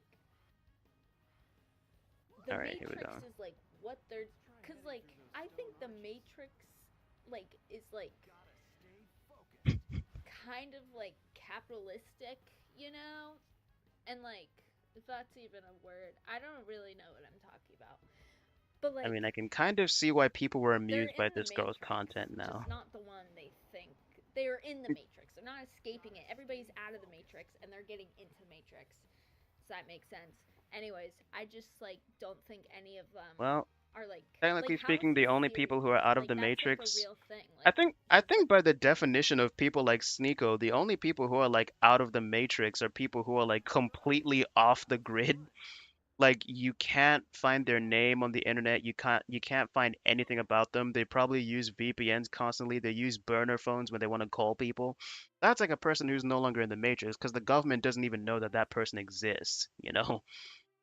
But I mean, those people probably do exist, but it's probably very difficult to become that kind of individual. So, you know, I mean, huh? no one who like criticizes the state in such a way really wants to like completely make themselves like independent of the state. Because if you're independent of the state, you'll very quickly realize that there's actually a lot of things that you rely on the government for, and in the absence of a government, life becomes like way tougher. Which incidentally is part of the reason why I'm not an anarchist. Yes, I acknowledge that there's a lot of shitty things within a government, and with people having that much institutional power, like corruption is basically guaranteed. But I think I'd rather have something that is bound to have some level of corruption but makes my life easier than have no state and my life becomes 10 times harder. So, yeah. I mean, shit, if you want to live life completely off the grid, I mean, you're welcome to do that, but it's pretty obvious that like for as much as people like Sneeko, Tate, Aiden Ross, etc. talk about the Matrix, I mean, they obviously have no intentions of like fully disconnecting themselves from that so-called matrix. I mean, for fuck's sake, these are the same people who constantly talk about how much better living in third world countries are compared to like first world countries because they're less matrixy, but they never actually consider moving to those countries. Because of course not. They're not willing to actually like sacrifice or compromise their standard of living uh, for things that they supposedly believe in, which is why Sneeko is a massive grifter, and you should never take anything he says seriously. He just does whatever makes him the most amount of money, and I'm surprised that people, with how much he's changed his opinions over the years, like even in time periods that aren't that far apart, I'm surprised that there's anyone who takes him seriously and anyone who genuinely believes he doesn't just say the things he says for money. Like, if you haven't seen the Gokunaru video on Sneeko, go watch it. It like pretty much destroys Sneeko. Like, I can't imagine being like a Sneeko fan, watching that video and walking away from that still having respect for him. But Like yeah, gonna like go back all to right. jail now because he said this. Like this is real. Like, anyways, what are the screenshots? Keep furnish. Last week we received information that had might have been planning to free Romania. He wrote to the British police. Yeah, that's so funny. That's hilarious. So he was trying to go to the Oh, are we UK. about to do the fucking That's baseball funny. thing again? That is so. Why have all the That's so characters' funny. noses just Let me look disappeared? at Is it the. because I the have no specs idea that how I to. have on the textures or Okay. something? I have to make a Twitter if I want to do this. Huh. I mean, well, that's interesting. That's cool. Um. Wow. So, anyways, that's about all I have for that. I'm gonna keep this a pretty short video because I don't want to pack too much into it because this is my first time doing Well, why anything not like this. I do thought it? that I was kind of want kind to of a see what funny this drama. I defender of guess I didn't have justice much can to say do. about it, but I It promise might be fun to make I'll have this more guy to look like say more of a loser the than more he shit already that I find does. to talk about Oh, because I alright. just don't Go really ahead, know exactly Sharpener. what I should talk about yet. Oh, But I'll follow Sharpener this. Andy I mean, I Racer. guess there's Oh, I not get much it more to now. follow Andrew Tate, so Alright, back I'm to a chill. dumbass. Does But anyone care anyways, about what I want to if you're do? interested in seeing Let's more do stuff like this, this. definitely give me a Alright, thumbs here we up go. so I know.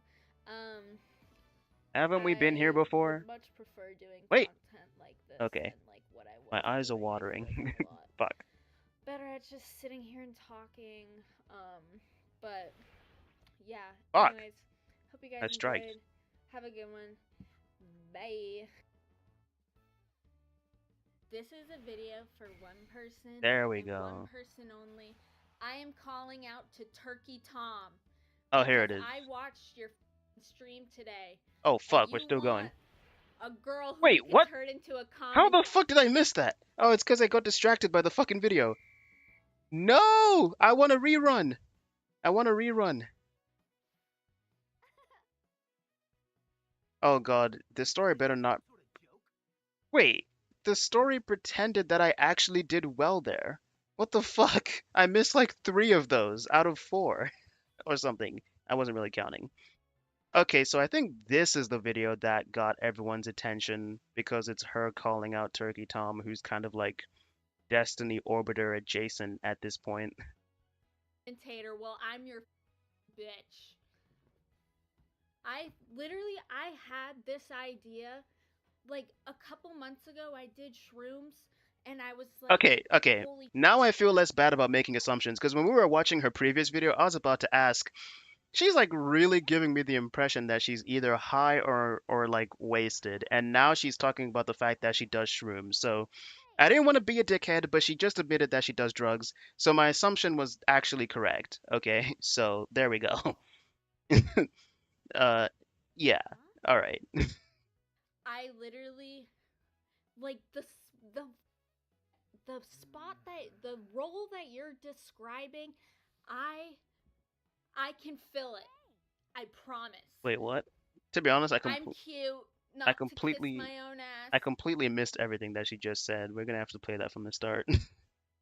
What is she Calling saying? out to Turkey Tom because I watched your stream today, and you want a girl who you could turn into a commentator. Well, I'm your bitch.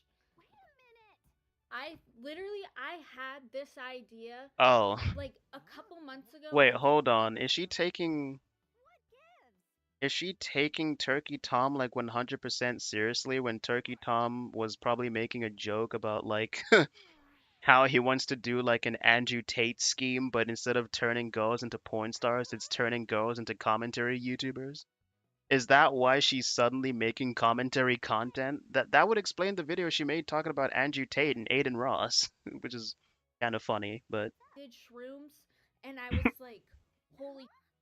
I literally like the I mean, she clearly doesn't need someone to turn her into that kind of content creator because she already has 60 subscribers. Her videos seem to be doing okay viewership wise, especially now that DGG has noticed her and are like trying to like get her to like become an orbiter.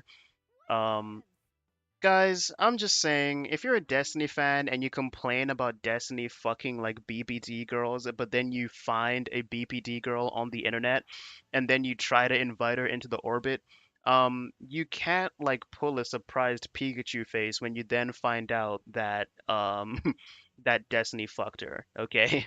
Like stop doing that, okay? the spot that the role that you're describing. I I can fill it. Ah, I promise. I'm cute, not to kiss my own ass, but I'm a cute girl.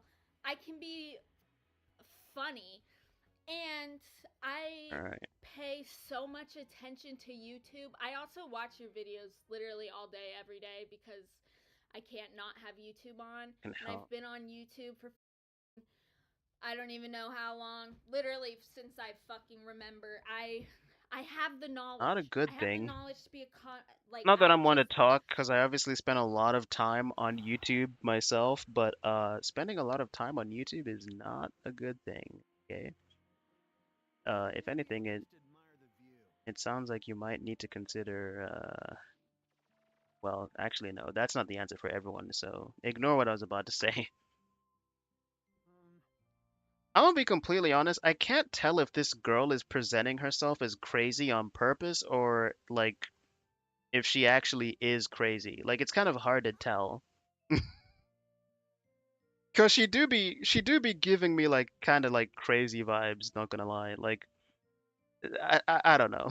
I, I have no idea what's going on. like when I literally heard you say that like 5 Right. seconds ago, and I commented on your Instagram like 8 times because Instagram doesn't let you DM people more than once anymore. Because what the fuck? I promise that we can make money. And if anybody's going to fill the role that you're looking for, I can do it best. I think she might have taken.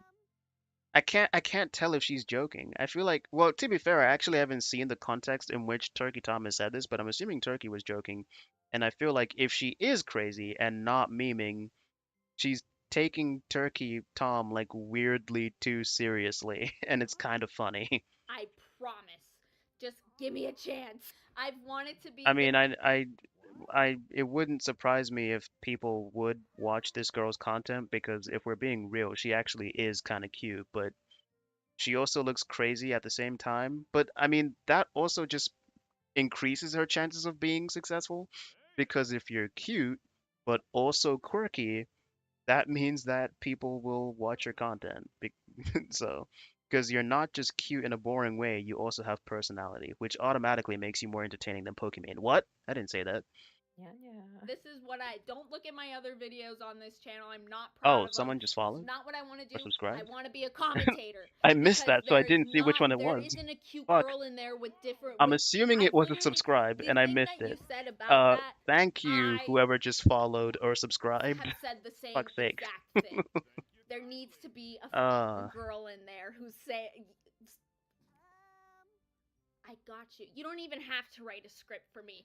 I can do it. is that what Thanks for the watching. If you is that what the Andrew Tate video was supposed to be? Like that video was basically supposed to be a demonstration of what she can do in terms of commentary content.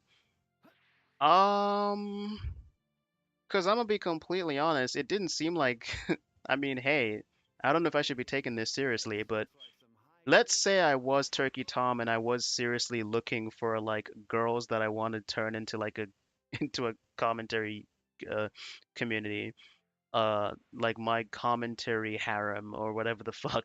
I'd be like, well, you said you can script your own videos, but it seems like you kind of just freestyle them. It also looks like you're intoxicated when you do them. Your videos have next to no editing. Um, yeah. If anything, I think you would be. To be honest, here's my honest comment when it comes to this girl. I actually think she would do very well on Kick as a streamer, and I think that she should probably consider doing that. I'm not even kidding. So there you go. Um, yeah. All right. saw this, DM me on Instagram. Keffels is a failed politician for the Canadian Oh Communist God, Party. She was I don't swatted feel by like one online group. I don't feel like watching that shit. I already watched Jistoke go over it. I don't need to watch it again. Uh, well, that was definitely an interesting character. Will she end up in Destiny's orbit? I guess it depends on if whether or not the people who keep pinging Destiny streamers to bring her on actually succeed in getting Jistoke to bring her on. I will say if I wouldn't a part of me wouldn't put it past that actually happening considering how much Jistoke's content thrives on like farming people who are mentally ill.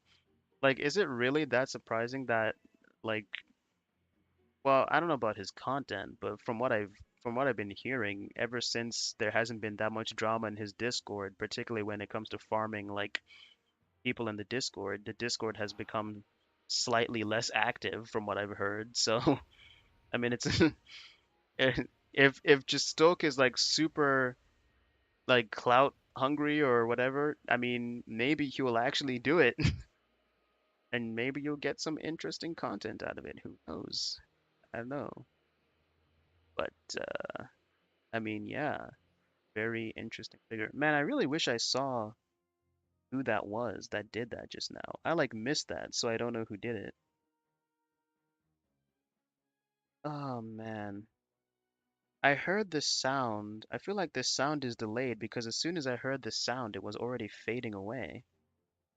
So now I kind of feel bad that I didn't acknowledge that person and thank them for the follow or the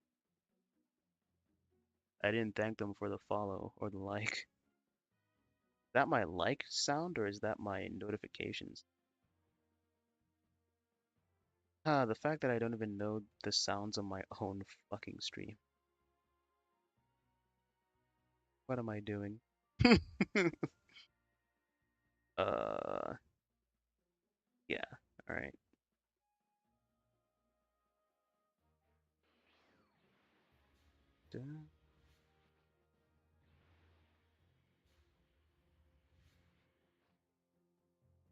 What are we looking for? Oh, we're looking for deer.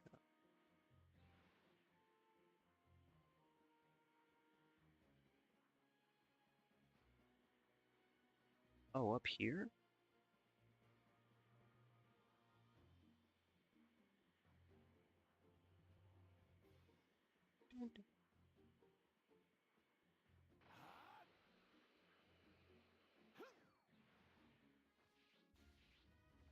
All right, gotta catch 10. There's one. There's two. There's three. Four.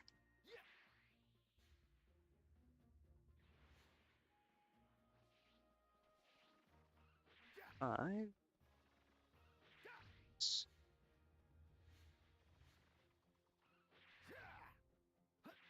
And Peter would not be happy with what we're doing right now. Just mercilessly slaughtering all these fucking deer. Alright. Caught you. No escape. One more. Oh. I was about to complain about how, of course, the last one is always the hardest one to find, but fortunately, that's not what happened. Thank God. Alright. Didn't think getting rid of some deer would be this much work. Wasn't that hard, Gohan? Jesus Christ. Wait, how long have I been going? Oh, God.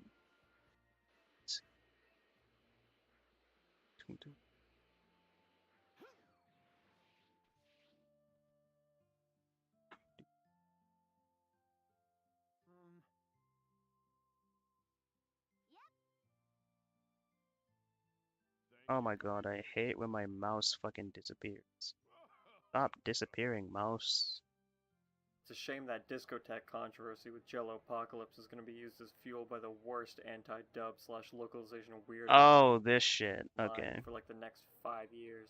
My absolute best advice to new aspiring translators, and This controversy with like the anime localization shit, like it like comes and goes at this point. Sometimes it's like an actual thing, other times it's not. It's very weird. All right. Well, it might not seem like it to you, but you're a humongous help to us. He's right, you know. So none of this talk about not doing anything special. Tien, I owe you my thanks as well, Chaozu. It's because of your hard work that I can focus on my training. Do I really help you that much? Absolutely. I wouldn't be the man I am if it weren't for you. Remember when Chaozu actually used to fight? Because I do. Fucking hell. Like even Tien will still pull up every now and then. But then when you remember that like the reason why we even had a time skip is because Toriyama got tired of drawing characters like trying to do all these like flexible like martial arts moves with these stubby little legs.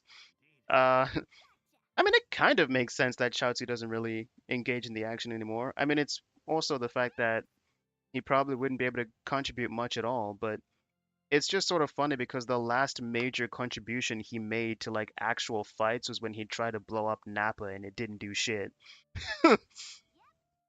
So, I mean, hey, not every character that started out being a fighter in this series has to remain one, okay? Unless your name is Gohan, okay? If your name is Gohan, you do have to keep fighting. Gohan is not allowed to retire. As much as as much as some Dragon Ball fans will be like, nah, bro, if you're a true Gohan fan, you'll be okay with Gohan like being weak and no longer fighting. I'm like, nope. If you don't get your goofy ass up and out of here. And fortunately, there is seemingly an attempt to redeem the character, and I'm here for it.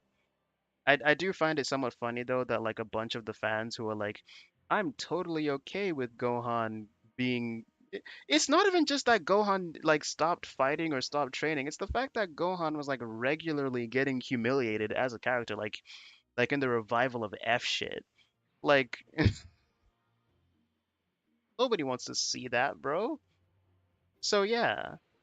So I'm glad. But I was gonna say I do find it kind of funny that people who are complaining about the fans who want Gohan to do more are like celebrating the fact that Gohan is doing more. It's almost as if they're revealing what they really wanted the whole time. I mean, listen, I'm not gonna pretend that there aren't people who like can be major assholes, like especially to Toriyama when talking about how like badly Gohan's character was fumbled, especially in the Majin Buu arc. Like it's just, but there's something really funny to me about Gohan being built up to be like the protagonist of Z, and then he basically just gets the Vegeta treatment where he's like, "Oh yeah, I got a new power up and I'm definitely gonna win. Oh no, I'm gonna get my ass kicked because the arc is not over yet." So yeah, I'm happy for Gohan, okay? I'm happy that Gohan is, and you know what? I feel like it's worth acknowledging, okay? It's one thing that's worth acknowledging is that Toriyama was the one, well, it's either he was the one who wrote Superhero or he was involved in it, okay? So the amount of people that like try to use the Majin Buu saga to like shit on Toriyama's writing, particularly in regards to how he handled Gohan, I mean, Toriyama was the one who like restored Gohan to his former glory. So if you resent Toriyama Sensei for the shit that he did, I would say that all is forgiven with thanks to thanks to uh, Dragon Ball Superhero, in my humble opinion. Okay, so there, um, because that is something that has to be acknowledged. Okay, if you want to like use Gohan, if you want to use how Gohan was handled to like attack Toriyama's writing, you do have to acknowledge that it was Toriyama who restored him to his former glory too. So, Right, ah, find yourself a group chat of trusted friends and or industry peers. Wanna brag? Discord. Tweak the story, soften some bigotry. Discord. Actually, Brendan for filling out all the checkboxes of a localizer boogeyman by drying out his undies on the internet for all to see. Legitimately, you. You're perpetuating chud nonsense. What terrifies me is if an anime distributor were to admit how they ruined 50 million anime. Imagine the backlash against peaceful localizers. If you partake in anime to any degree, there's no doubt you become well acquainted oh with big God. publishing companies throughout the Western industry I didn't over the realize this was years. another Dimitri Monroe video. I'm gonna be completely honest. I don't know how I feel about watching this guy after hearing some of the stuff that I heard about him recently. But a part of me is also like, well, he was dating Rika Fag, so and Rika Fag turned out to be like an actual nonce. So it's not really that surprising to me that a person who's willing to date a person who has no problem admitting that they fucked 14-year-old prostitutes would be. Although again, to be charitable to Dimitri Monroe, he did break up with Rika Fag before that story even broke. And again, I don't want to like start pedo jacketing Dimitri Monroe too much because I don't know the full story of what he actually did. So I think from what I understand, the thing that he did wasn't like necessarily actual noncery. It's that he was too much of a dumbass to keep under 18s out of the porn chat in his Discord. Guys, if you're gonna have a porn chat, I mean, for one, if you're gonna have a porn chat, you should probably just make your Discord 18 plus only. But if you aren't going to make your Discord 18 plus only and you still for some reason intend on having a porn chat, make sure to hide it behind an adult only role, okay? I don't know I don't know why people keep on fucking up in this regard. But that's all I know. That's all I know about Dimitri Monroe. Um so, Your Crunchyrolls and uh, Funimations. However, I'd wager there's at least a decent portion of you who are not at all familiar with Discotech. They're actually a company oh that my goes god, all this the way back all to right, I guess I actually have to 2005, fight this where they thing. have been steadily increasing their output since, and over the years, Discotech has gotten a pretty decent reputation for themselves. They're often seen as the underdog compared to the big guys. Selling themselves as a small group of truly passionate anime fans bring you high-quality classic content. At least that's how they like to be seen. However, I've never really liked discotheque for quite a few reasons, And which how I'd my like to neck, go into man. here, Holy so we can shit. establish this as a pattern within the Assuming company it's something and with my those who run posture it, or not something. simply existing as an outlier. Have I as many will try completed to all the portray side this stories? Because situation if I as. have, it So might let's just first be look at time the to business. progress with the Despite actual being seen plot. as the small indie company, they have direct ties to Crunchyroll and many other big names in the industry, money frequently swapping hands, and you'd be forgiven for not thinking much of this, believing it to just be a matter of further licensing out their releases elsewhere, or them making promotional strides. But it's much deeper than that, as when we look at those running the company directly, you'll not only see names with personal connections, but those like producer Justin Savakis, the original owner and periodic contributor to Anime News Network. We talked about ANN a few times in the past, but to be brief, Anime News Network, as their name implies, is an anime coverage site, but they are more often interested in defending censorship and pushing left-wing ideology concepts on the community, even going as far as to lie and mistranslate the words of authors and creatives to make them align with ANN's views. That's no exaggeration either. In a 2021 interview with the Megalobox creator, Anime News Network's translation included the phrase toxic masculinity, which became highly questioned by readers, resulting in much of ANN's staff taking to social media to shoot down these questions. One staff member, Lindsay Loveridge, stated, "I already got some bozos in the comments asking what the actual Japanese term was used, that fragkun, translated as toxic masculinity. Just asking questions. Maybe try not thinking an entire country or people are politically neutral machines." With Kim Morsey, also known as Frog-kun, following this up, stating the interview was checked by a Japanese speaker on ANN's side, so there was no issue with misrepresenting the creative staff. It was accurate. In a normal situation, readers would be able to double check this themselves, and what I'm about to tell you is also the reason why we haven't gone over the interview yet. Anime News Network decided to not release the original Japanese transcripts for this interview. You had to simply trust their word. This all seemed rather fishy. Even an open feminist was questioning their methodology here, leading to staff having a public meltdown in response to this user, like earlier comments, stating, I mean, you have to admit, if they're not willing to release the original Japanese version, that is a little bit saucy baka. That is a little bit saucy baka. All right, We're not you going have to to provide you have to the acknowledge Japanese text of the interview for you, because you have made up a reason to doubt Kim's professionalism. We shouldn't have to humor your baseless theories. Well, the interview did later release in Japanese, and lo and behold, that is not at all what the author stated. His words more directly translated I don't even know would what's going be, on in the game right however, now. Joe, who has lost his father Nambu, tries to fulfill the role of father Alright. himself Oh, and a ends up new hurting his sub-story's been family. unlocked. This exposes a young man now trapped in the curse of manhood. Where in Anime News Network's version, manhood or masculinity becomes toxic Android masculinity. 18 is This is point blank a bad uncharacteristic. translation.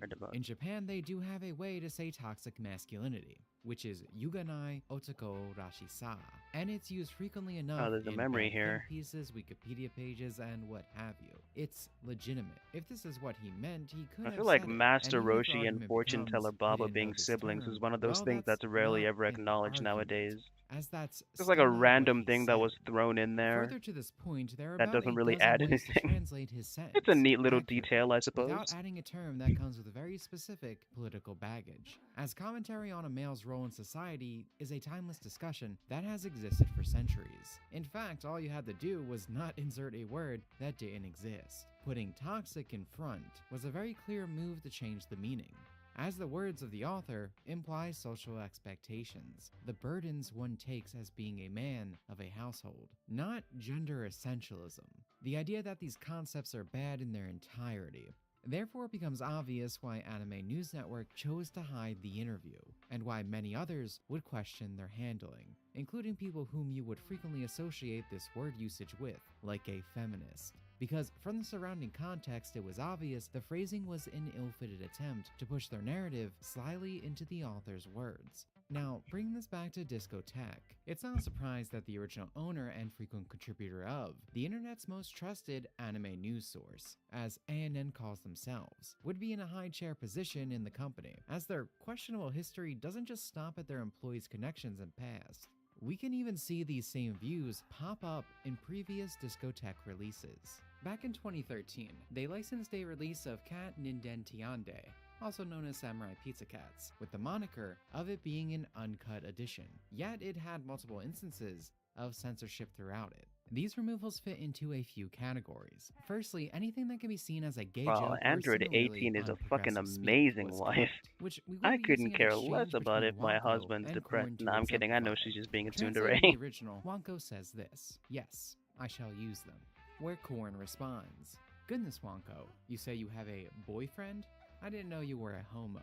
The word used here is kare, which can mean boyfriend or he, where if you add the ra on the end, it becomes plural, I meaning can't they. get If past you the were to fact that translate these this creatures faithfully, look I think it would be like those dogs or whatever, or cats, because I guess the show's called Pizza Cats or something.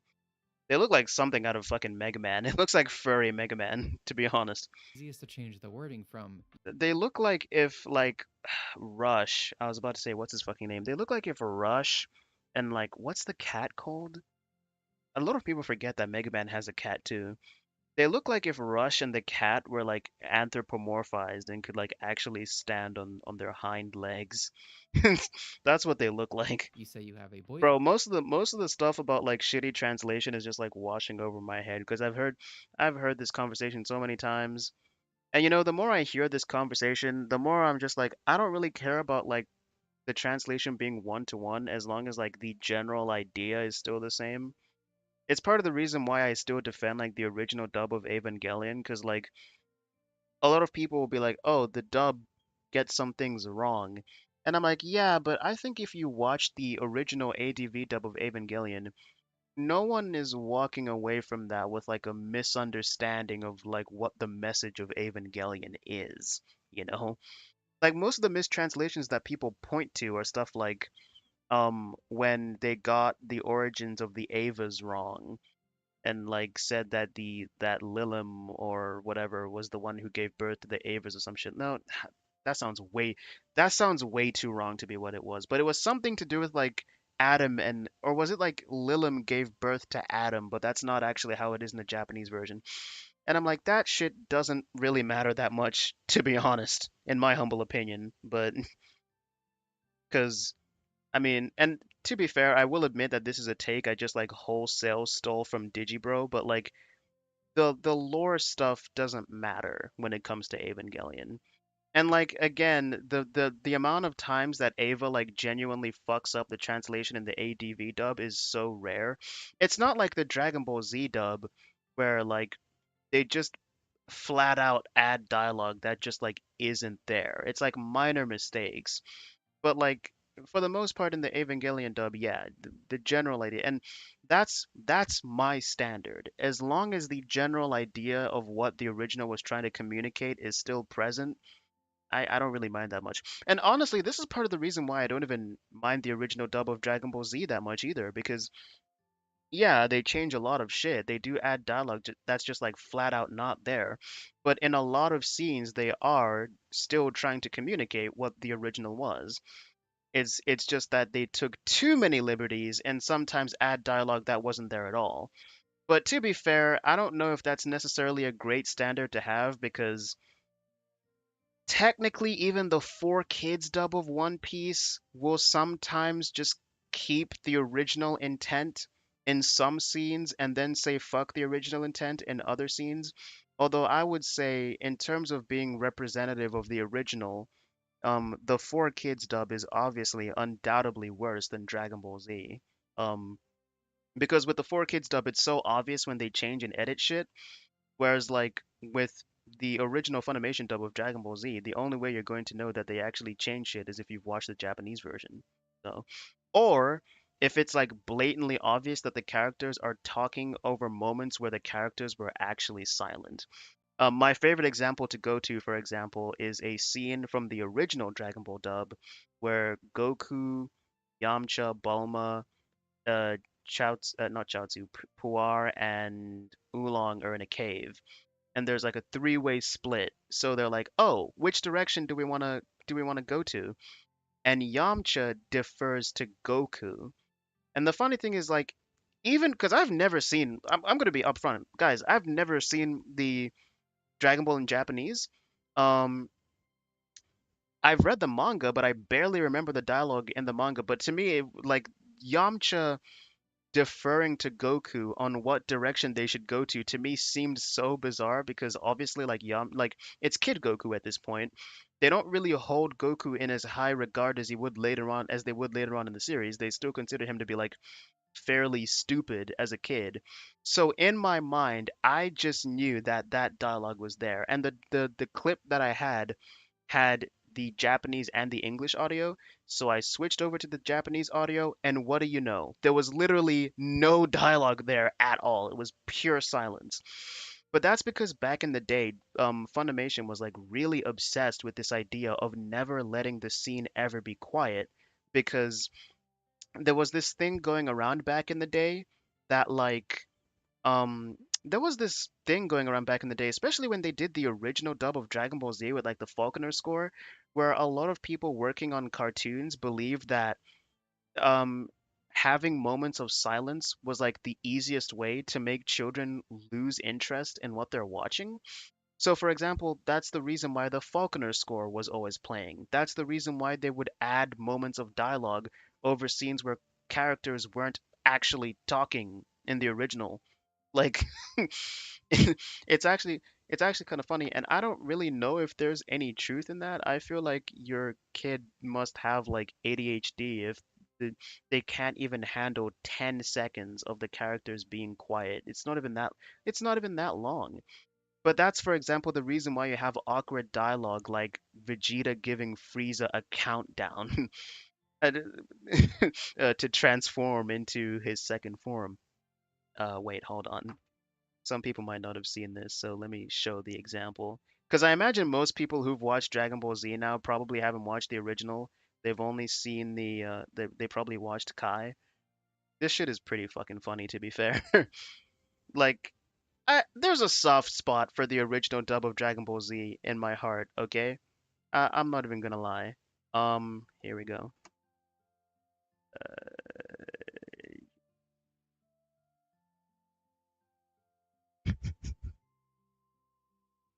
And bear in mind that this is actually supposed to be a pretty intense scene where like the characters are waiting for Frieza to transform and like reveal the true extent of his power, but then they have Vegeta do like they turn what is supposed to be a pretty tense scene into a comedic scene with like comedic music playing in the background and everything, and it's just like what the fuck is going on?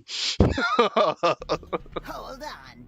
I almost forgot. I never transform unless somebody gives me a countdown. Oh, come on. That's ridiculous. You've got to be joking. I'm waiting. Oh, fine. 10, 9, 8, 7, 6, 5, 4, 3, 2, 1. You happy? Elated.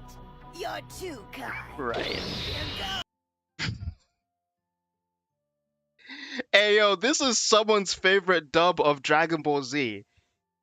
And that someone is me, bro. I don't give a fuck. If you're in my house and we're watching Dragon Ball Z, you're watching Vegeta fucking counting down, and you're watching Yamcha sing "Cat loves food." Yeah, yeah, yeah. I don't give a fuck. I'm gonna be completely upfront about it. Okay, when I watch Dragon Ball Z, I'm watching the original uncut dub. I will admit though that the first time I watched that, it was a nightmarish experience because it was it was fucking oh god, the Frieza fight, bro. That shit was so fucking long. Holy shit. But anyway, I guess we got a little bit sidetracked there because yeah, well no, we were talking about translations in anime. It's somewhat relevant. And remember, I'm trying to comment as much as possible whenever I watch videos on my stream so that I'm not like entering Hasanabi territory. So boyfriend to Someone give me a pat on the back by following me on Kick to get me to 75 subs so I can get, 75 followers so I can start getting subs and donos. Oh, and I guess sub to my YouTube too. LOL. you say you're going to use them, thus keeping the joke, the intent of the words, which is how translation should be handled. But believe it or not, you don't need to know Japanese to understand what kind of joke is being told regardless. Listen carefully to the audio as I show the discotheque release. 彼らを使います。いや、ワンコの神、彼がいるだなんて。あんた、ホモだったの？勘違いにも程があります。 The key word here is the same in English. And Oh, ignoring is the this going to poor be an grammar here, ingredient not hunting only is the mission? joke obviously censored, but Wanko's reaction seems fairly overblown now, in response to being accused of pushing his work on others, especially in a government official position, where you would be doing that anyway. There are several other examples in Disco's subs that don't involve any wordplay either. In episode 53, Karamaru Frozen keeps calling rabbit corn meat, a high queer quality fox, onion, which and instead becomes river sly fox, shrimp. not exactly possessing the same meaning or even I really probably an have insult, some of once these already, again right? leading to this disconnect. Hopefully. However, let's move on to the second category, which would be Okay. anything sexual, I guess I just with a have to find the particular focus frozen on rabbit meat. scenarios that come at the expense of a female character. I have In no episode 21, idea our where three I'm heroes supposed to are find that infighting, shit. where Yataru decides to insult Pururun, with him stating, "Who are you calling a loser, you flat chest?" Pururun responding with, "What do you mean flat chest?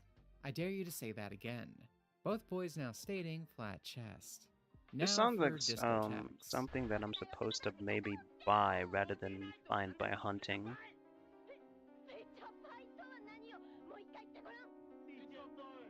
It seems referencing her chest size was just too much for the uncut rates Oh. of this anime, so they decided to try and use tomboy as an They insult. edited it out to get rid of body shaming.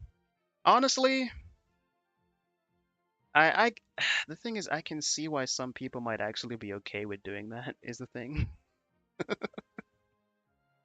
But with that being said, I find it really funny when like people who complain about like media being problematic like work on anime because I just feel like anime as a genre is like so like I like anime, so when I say this, I'm not necessarily saying this is an insult because I don't really have problems with a lot of the stuff that's in anime, but like anime in a lot of ways is like so inherently degenerate that like I don't know, man. If you wanted to be someone who like gets into anime with the specific purpose of trying to like edit and censor stuff, you are in for a lot of you are in for a hard time. I think that's pretty much all I can say about that. You are gonna be working overtime trying to clean up anime, bro. I mean, in some cases, the company would just be like, "Yeah, we're just not gonna work on this." Like that one time when Funimation was working on the dub of what is it?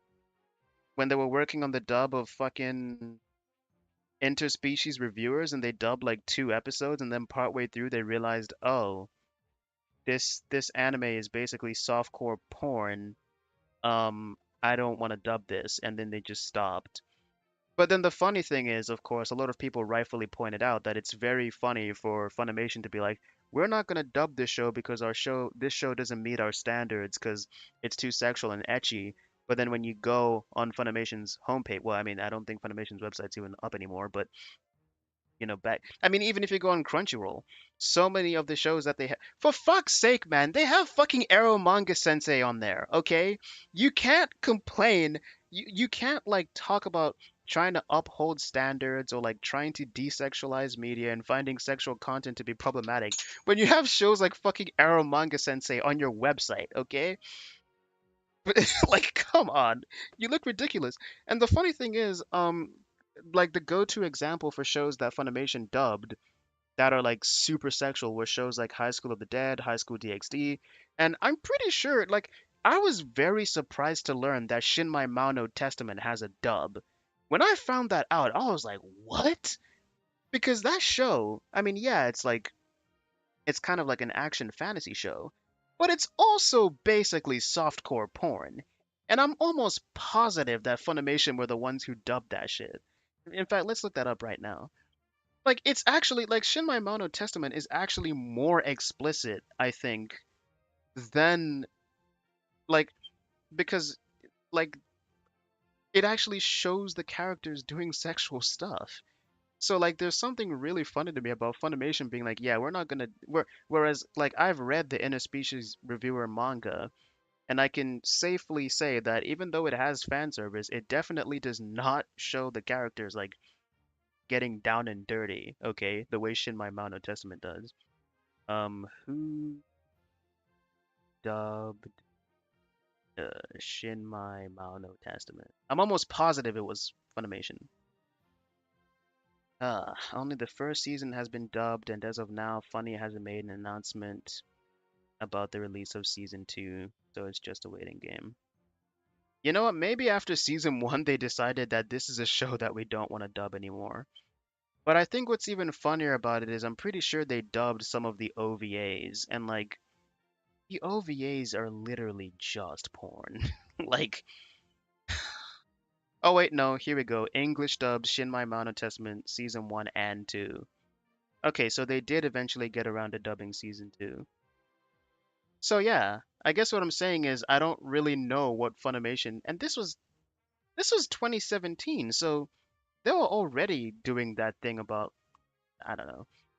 The thing is, they can't like decide to stop dubbing anime that has like very sexual content completely, because if they do, then they're just not going to have anything to dub.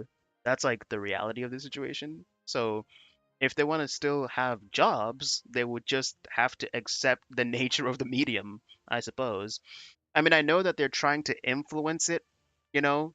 People like Ken Akamatsu, for example, the mangaka who created Love Ina, has called out the fact that there are Western forces trying to influence, anime and manga and impose Western sensibilities and values on the medium. I'm gonna be completely honest. I don't think it's going to have an effect anytime soon. I think the only possible way it could have like an actual effect is if, um, you know, anime and manga started making less money, and they came to the conclusion that the reason why is because of the fact that anime and manga has that kind of content. But like the funny thing about it, of course, is the fact that a lot of people, like especially when I was in high school, a lot of my classmates, the ones who did like anime, which wasn't that many at the time, but the ones who did, um, the reason why they liked it is because of the fact that anime and manga was more mature. It doesn't baby you, you know? And like I was talking about this on the podcast that I was just playing before I started the stream, but there's something kind of hilarious to me about the fact that Shonen Jump magazine is aimed towards like, at the youngest, like 13-year-old boys, but it will also have content like not Shin My Mountain Testament, content like Mato Seihei no Slave in it. Because I feel like if a magazine like Mato Seihei, like if a magazine like Shonen Jump like was being published in America and it had content like Mato Seihei no Slave in it, and everyone knew that this content is marketed towards teenagers, um, I feel like a lot of people would call that magazine predatory. Like, am I wrong for thinking that? I don't think I am. Like, the other example that I mentioned was the fact that in the Dragon Ball manga, there's a scene where you just flat out just see the Bulma's bare tits, you know? But again, I mean, obviously, it's more than just sexual content, that is part of the maturity and stuff. It, you know, it's the themes, the characters. Well, I don't want to say that anime feels less childish than the anime because one of the most popular anime of all time right now is One Piece. And yeah, One Piece can be pretty serious and tackle dark subject matter at sometimes, but it can also be pretty childish, dare I say, most of the time. So like, yeah, I don't know. It's not really. I don't think it's. I don't know. It's an interesting conversation. Like the thing that draws people in is the fact that anime and manga is willing to do things that Western media, especially Western media aimed towards a younger audience, isn't willing to do, and that sort of draws in because the thing about young people is the fact that if there's one thing that young people don't like, it's being actually treated like a kid. So of course they're going to pursue the entertainment that, you know, they still find entertaining, but nonetheless doesn't actually treat them like a child. And whether or not you're okay with that, that's up for you to decide. But I'm just saying that I do think it would be slightly self-destructive if anime and manga were to start toning down some of the elements that they have. Because the fact that in some ways they're more adult than Western media is kind of the main appeal, I think. The fact that they're more adult, more mature, even when they're still aimed at like a younger audience, like, you know, 13-year-olds, like with the case of manga like Naruto. But like again, this is kind of just like an ongoing conversation about like how, what do you call it? It's kind of like an ongoing conversation about how Japan doesn't really baby the younger generation as much as Western entertainment does.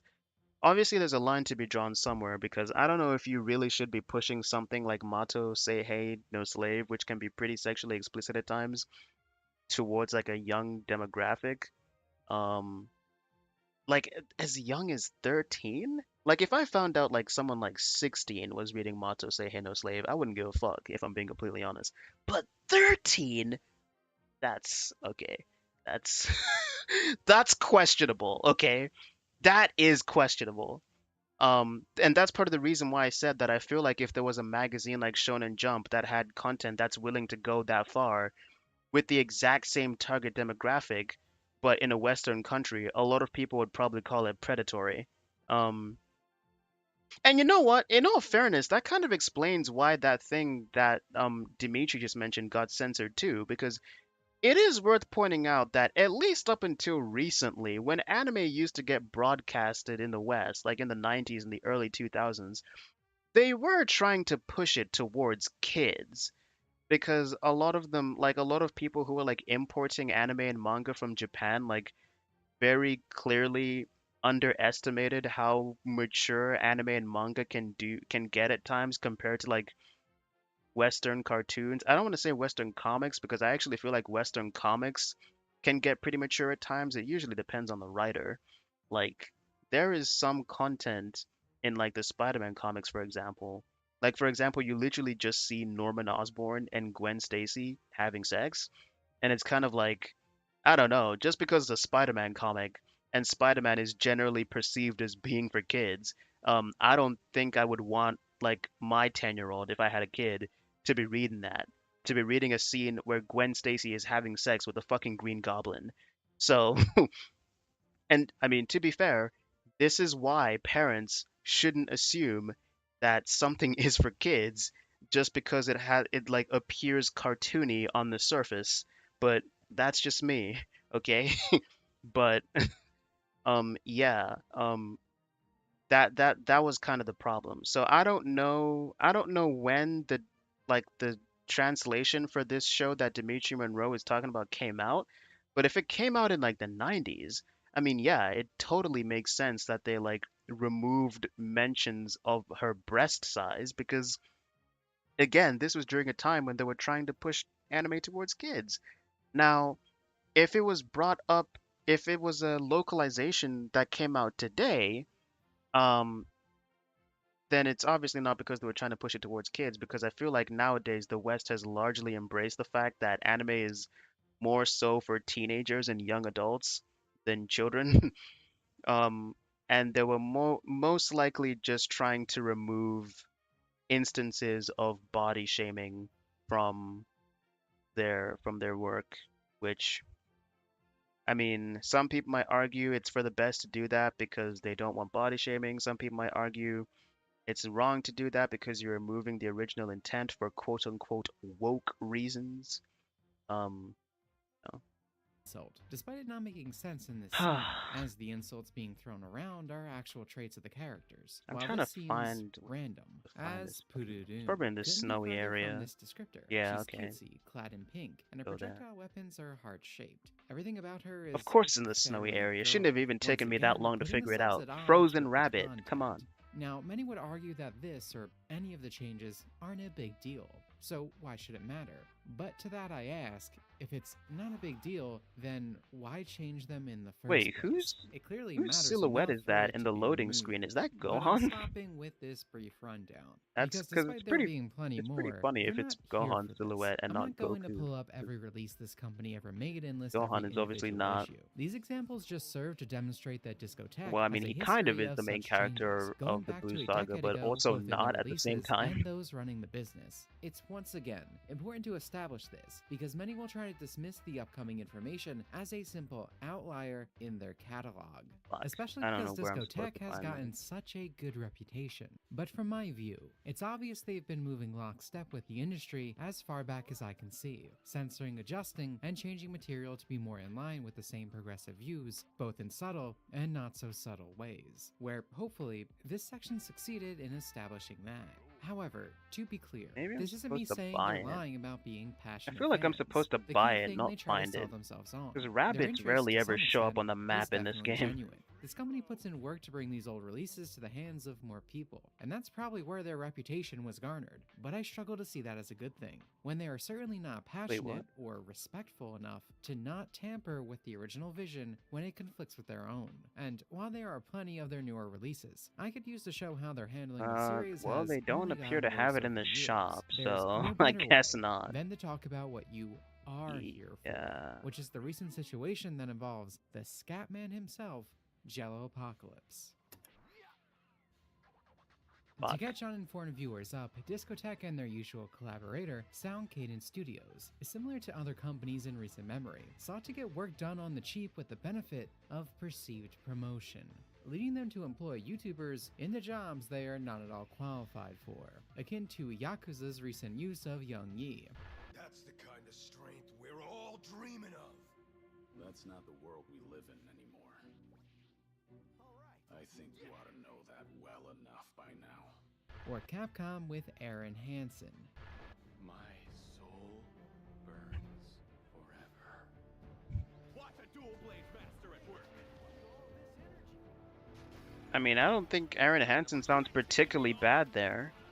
I think he sounds fine. Moist critical for a brief role, but more importantly, Well, I mean, to be honest, it's not really that surprising that Aaron Hansen doesn't sound that bad as a voice actor, considering how much voice work he's actually done, like in his own work.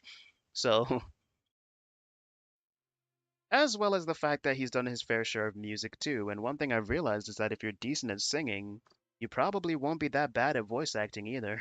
So. He mentioned Jello Apocalypse, as they did not hand this man a voice role. Where am they I gave supposed him to the find this co-writing fucking position rabbit? on the production, the number 2 on the team.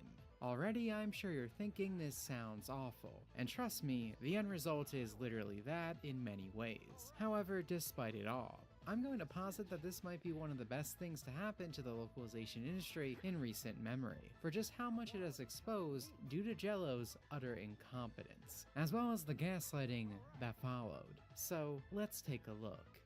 Toward the end of the Dove's production, Brendan Blabber, also known as Jello Apocalypse, would speak on the project through his Patreon as well as several other platforms. Throughout these, Brendan was quick to make both his and the lead writer, Marissa Lenti's, disdain for the anime clear, stating, "My involvement started when Marissa told me she was annoyed about having to localize the scripts for the show, and while Marissa thought she sort of hated Lovecom's original writing, I came to the conclusion that I definitely hated Lovely Complex. Okay, so it is quite unprofessional to openly shit-talk a property you've worked on in this industry, so Lenti cannot express any opinions, as they have an official relationship with Sound Cadence, Discotek, and Toei Animation.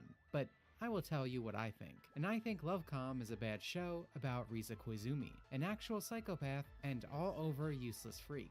Frankly, having the dub come out this good, in the end, is a little frustrating. Anyone who watched this show as a kid and has fond memories of it, and revisits the dub will think, wow, it's just as good as I remember. No, it isn't. We made it good. This show sucked. Despite Jello being aware of how bad a localizer, admitting to these feelings toward the production was, he still stupidly reinforces how much his co-writer, Marissa Lenti, a more established figure, also hated the show, and suggests I have no idea where I'm supposed to find the rabbit meat, guys. These statements weren't left without further reasoning I thought I either. was supposed to Brendan buy in his it, but post goes paragraph after am I supposed to? paragraph, No. explaining I was that gonna say, am every I gag supposed to throughout the fish it, but show that is sounds fucking stupid as problematic in rabbit meat. some way. But he focuses most heavily on the transphobia he perceived in both the show and from the author herself, stating that episodes focus around the character Seiko are thinly veiled trans panic plots, while simultaneously, and confusingly, stating that the character being sexualized relative to the females, as in treating them equally, also makes the show transphobic. All these statements culminate into a sentiment from Jello, which read, "It's not like we could write it out entirely, but we changed a lot of things to take the edge off." Where he then further goes into describe such changes, and to summarize both from his description and what is in the end product. They altered as much dialogue as possible, focusing on taking away instances of the character being referred to as a guy, while writing other characters to be both more supportive overall, as well as, when the animation made it clear the character was uncomfortable, they at least tried to change or downplay the reasoning. In fact, the goal of the dub largely seemed to be to transify the show in general. But you don't have to take it from me. Let's once again look to Jello's words. Lenti passed the episode and its script by multiple trans sensitivity readers, and not only made sure to cast a trans person as Seiko, but also to cast as many of the trans actors who auditioned for her as possible. I don't have an exact number, but I think the Lovecom dub has something like 20 trans/non-binary actors in it. It's one of the transiest anime dubs in existence, if not the transiest. Hiring people not for their talent, but an arbitrary thing they write in their Twitter bio, very much shows in the end product, whether it's the heckin' validization, or the lack in quality for many performances. But this disdain went so far as to have Jello later go on to explain he wanted to remove the author from the dub of the anime, as she makes a cameo in the final episode. Quote, "I did tell them that if we didn't cut the character praising the mangaka out of the episode in our dub, I would quit the co-writing position on the spot." Now here's where the title of the video comes into play, and where the lies begin. Well, that's Once kind of fans fucked started up. raising concerns and bringing attention to Discotheque's dub, as well as Jello's statements, white text and black background posts from each company involved began to circulate. I'd like to read an excerpt from Discotheque's response in particular. "We are aware of the comments made by a contractor that worked on Lovely Complex. The English version was made with the supervision and approval of the show's original producers. Dubs commonly punch up comedy and smooth over rough patches so that the end product aligns with the show's intended audience. I'm gonna be and provokes completely the intended honest. response. Personally, Discotheque I just believe that like if you resent the anime this much, you shouldn't be like if you resent the anime this much and everything that it represents, you just shouldn't be working on it in the first place. Like I can't be the only person who thinks this, right? Like just your company just shouldn't work on this anime. I mean, don't get me wrong, people are still gonna judge you for it and still gonna call you out for it because it's kind of like the Funimation situation where they're like, oh, we decided to stop working on interspecies reviewers because, but obviously, I think anime company, like anime localization companies, are well within their rights to just not work on a show. Like, I don't know, if you consider a show to be genuinely problematic, just don't make it then, don't work on it then. I feel like this should be obvious. Because the thing is, you're still gonna make people fans of that work. A lot of people like say if there's a manga version, people are gonna go and read the manga version, and then they're probably gonna find out how badly you botched the translation to make it more consistent with your own political views. Which will one make people like start I don't want to say harassing, but people will start criticizing you for the fact that you did that. But I mean, you're trying to make it so that this work doesn't have as much fans because you think it's genuinely problematic, but that doesn't really stop. But you've still put it out there into Western consciousness for people to see, and people are going to look it up, and people are going to become fans of the work regardless. I just think if you genuinely consider the work to be that problematic, your company probably shouldn't be working on it in the first place. But the thing is, I think the reason why they do it is because they're like, well, if we don't work on it, another company will, so we don't really have a choice. And if our company can do it, at the very least, we can alter it to be more consistent with our values. But has always presented this with as little alteration as is possible when translating from very different languages. We are deeply disappointed at this individual's lack find of this fucking professional rabbit meat. discretion and will not be working with him in Oh, the future. this one of They them? would later state that Jello's changes did not make it into the actual dub, referencing the previously mentioned author cameo not being cut. Unfortunately, many people who cover these situations you find from YouTubers, streamers, and journalists tend to just repeat where the tweets that fuck they is read the on the fucking internet frozen in hopes of rabbit breaking meat? stories for more views. So it's resulted in talking heads thinking this was a good response, and consequently, sweeping this entire endeavor under the rug. To my utter bewilderment, we're gonna take this in pieces though. Firstly, we need to dispel the claim that Jello's changes didn't make it in, as this is factually incorrect. The entire dubbing cast was compromised because of him and Lenti, which was approved by these companies, as well as the wasted funds on sensitivity readings. Then further, throughout the actual dub, as Jello said, references to Seiko being a he and interactions with the character that can be seen as not progressive are largely played down or removed, as are other problematic elements. There were a few examples on screen Oh, earlier, wait, that's such as how I get making the Seiko rabbit, talk frozen about rabbit living meat? their truth, as well By as the destroying usual rocks? insertions about sexism Okay. and whatnot. But Well, as that's is nice just to as know. often the case, these changes Now we're getting don't stop somewhere. at politics. Bounding into comics, Packer Girl did a comprehensive line-by-line comparison between the old sub and Now new we're dub, getting if somewhere. you want to see absolutely every change. But to once again summarize what you will find in this dub, it's unfunny self-referential humor, where characters break the fourth wall, spouting out how they're in an anime, or talk about the dubbing process. In fact, the vast majority of the dialogue has unfunny jokes inserted into it, or just plainly has their dialogue quirked up to be more wacky, because this is what these localization companies do. Whether it's politically based or not, it's about reinventing the content through their own worldview. Jello made a point that from the start, he was brought on because of the frustration that was already being felt toward the anime script. This was the goal of the company, not a one-man mission.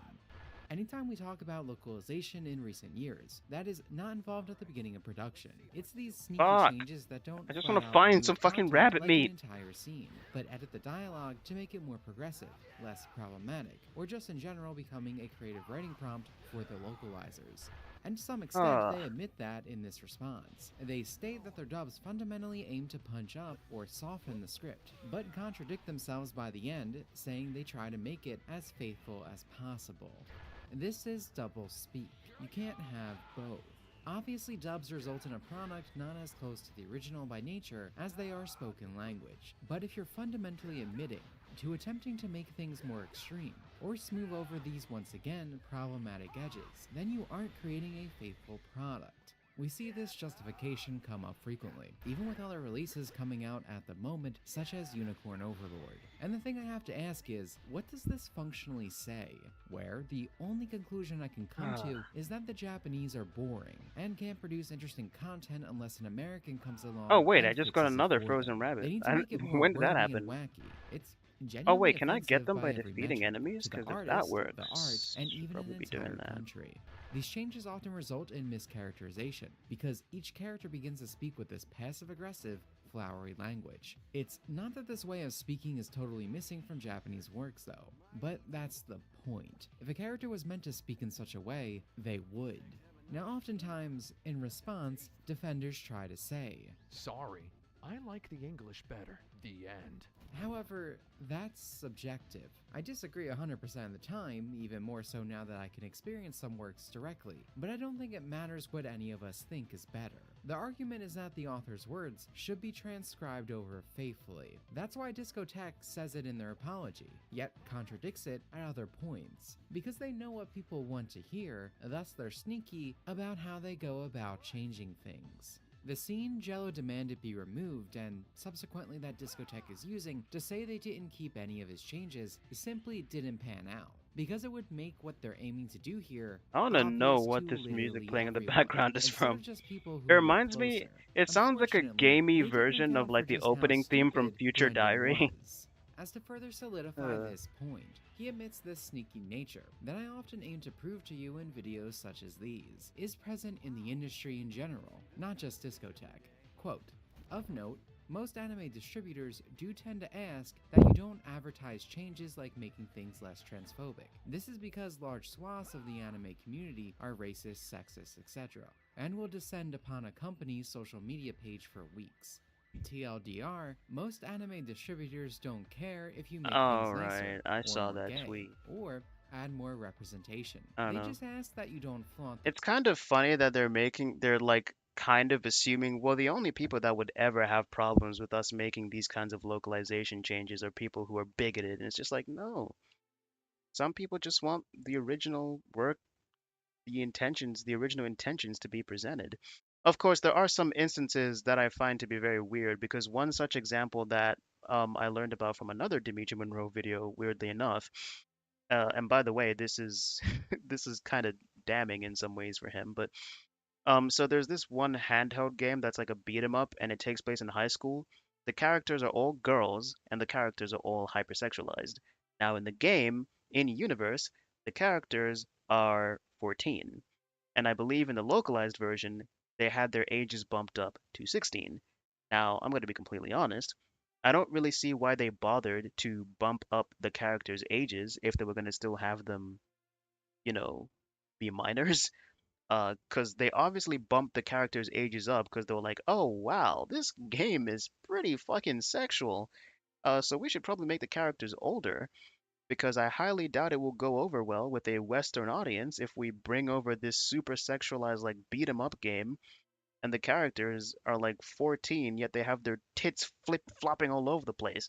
So they had enough common sense to do that, but to not like actually make them 18.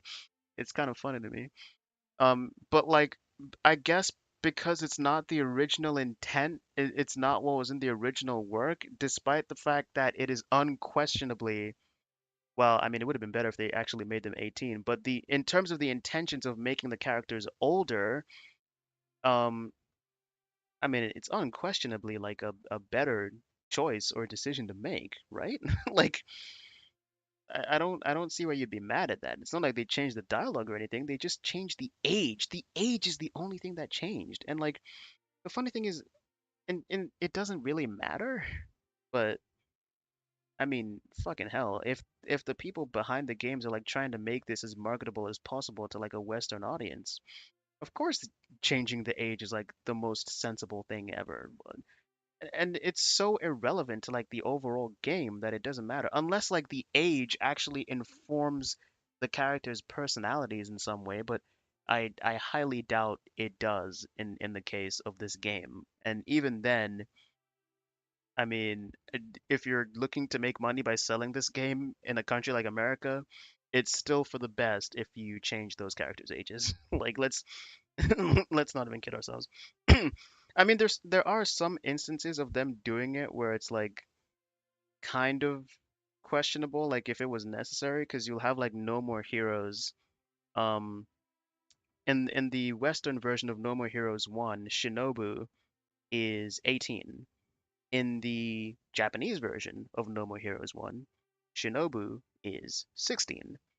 Now, the thing is, in No More Heroes 1, beyond just being a character that I guess you could say is conventionally attractive, I don't really recall her like being that sexualized in that game, so I don't really see the purpose of changing her age. But I guess the people who localized the game were like, okay, well this character is clearly hot. Because she is. I'm not even gonna deny it. This character is clearly hot, so we should probably make her older in the Western version so that Western players feel less weird about the fact that they find this character hot. But it also creates like this weird thing where it's like in the Japanese version of No More Heroes 2, where there's a time skip, she's actually 18 in No More Heroes 2, and they actually sexualize her in that game, because she's 18 now. So I guess the people behind the game were like, okay, now that she's 18, it's okay, even though she looks exactly the fucking same. But that's beside the point. Um, and then in the American version, she's 21, and I mean 20, and it's kind of funny. I mean, shit. I mean, in some ways, it's kind of like bullet dodge because it's like, well, they used the exact same model in No More Heroes 2, except for the fact that she's no longer wearing her school uniform, and they sexualize the shit out of her in No More Heroes 2, especially because she's trying to like bang Travis. Um, and yeah, but I mean, at that point, it doesn't really matter because she's an adult in both versions at that point. So I don't know. It was a very weird change. Maybe they just didn't like the fact that in a game where you're like killing people and like, because she is a boss fight in No More Heroes 1, and you like beat the shit out of her and almost kill her, but like obviously Travis doesn't like killing women. Um, Maybe that's why they just didn't like the idea of you beating up a character who is essentially a kid in the game, in this very violent, because it is a very violent and bloody game. That's the only reason that like makes sense to me insofar as No More Heroes 1 is concerned, but the changes or use buzzwords. You're genuinely not all right. allowed to say hot button words like But sexism or okay, but patriarchy what I'm anymore. saying is In that most fun generally speaking, you like, I don't know, generally speaking, it shouldn't really matter if a character is aged up in a Western release, especially if the character is sexualized in the original version. Um, like if in the sub, because like for example, you have like Dress Up Darling and Marin Kitagawa, or is it Kotagawa, is I believe her in-universe age is 15. Now, she is super sexualized in that anime, like very much so. So, if in the subtitles of the, Western release, they decided to make her 18, I would encourage that, to be honest, because I mean, I didn't finish watching Dress Up Darling, but Marin Kitagawa, you know, so obviously I would I would encourage that, okay? I would encourage that. But the funny thing is, I feel like this whole conversation like kind of demonstrates what I sometimes say about the fact that the age of fictional characters doesn't really matter because they're basically subject to change on the whim of the people making the character. Like especially if the character doesn't physically change at all. Because like let's say there's a time skip in Dress Up Darling where Marin is now 18 and she looks exactly the same. Like, are people well, I was gonna say, are people still gonna say you're weird for finding Marin hot? But the thing is, I feel like Marin is actually one of the few exceptions because I don't really see anyone say, "You find Marin hot? You're a creep." Like I've never really seen anyone say that, to be honest. Um, but there's probably some people out there who say that. But I think the reason why that's not like a particular like that's not a take is because Dress Up Darling was such a popular show that when it came out that like even normies enjoyed it. So it would be like really weird if normies started saying, "Yeah, it's kind of creepy that you find Marin Kitagawa hot," because I'd just be like, "Well, there's a lot of sexual scenes of Marin in that show, and you still watched it and you gave the show like a 10 out of 10." I mean, for to be honest, I couldn't finish watching Dress Up Darling. The coloring of that show legitimately hurt my eyes. And it's something, whenever I bring that up, it's something a lot of my friends who really like that show don't get, but I don't know, man. There was something about, particularly the coloring of Marin herself and her eyes was just making, and her hair rather, made my eyes bleed. I couldn't do it. So, huh. But I guess what I'm saying is it would be much easier to get around this problem entirely if Japan was just willing to make anime that takes place in college. But for some reason, they keep making their anime take place in high school. I mean, there's some anime that take place in college, like Grand Blue, which I recommend reading. Grand Blue is a pretty good manga. But yeah, unfortunately, the reality is because they want to keep marketing anime and manga towards high schoolers and teenagers, the anime and manga is always going to take place in that setting. Um, so yeah, which is actually funny because I don't think the characters being like adults and going to college would discourage teenagers from reading them.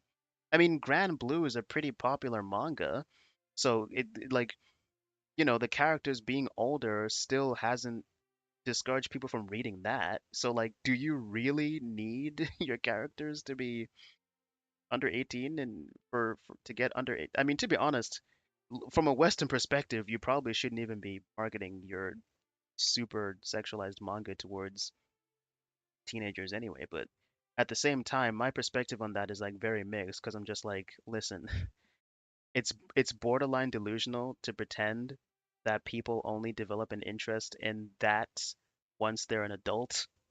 So Japan has clearly just decided, hey, we know that teenagers are horny as fuck, and we're gonna use that to sell our product. Which, again, depending on who you ask, is kind of predatory. But I don't know. It's a conversation that I haven't really had many people like have because most people just talk about fan service insofar as finding it like uncomfortable because they don't like the constant sexualization and objectification of women in anime. But no one really talks about like, hang on a second, is it kind of predatory the fact that like this media is made specifically with the intent of appealing towards horny teenagers? Is that predatory at all? Like, I've never really heard anyone have that conversation, but I don't know. I don't even know who I could find to have that conversation. Maybe that's like an idea for a Wick panel. So if Wick is watching this, which I doubt he is, there's an idea for a panel. Me personally, I never really thought of it that way. Obviously, I've been watching anime since I was a teenager, and I have plenty of fan service. And aside from the fact that I obviously wouldn't want my parents to walk in on me watching like a scene from Fairy Tale where like Lucy is like using her cleavage to like try and get like a new key or whatever. I genuinely didn't I generally didn't feel weird about watching like fan servicey shows when I was like still in high school myself. So but should I be using that to determine my stance? Probably not. Anyway, moving on.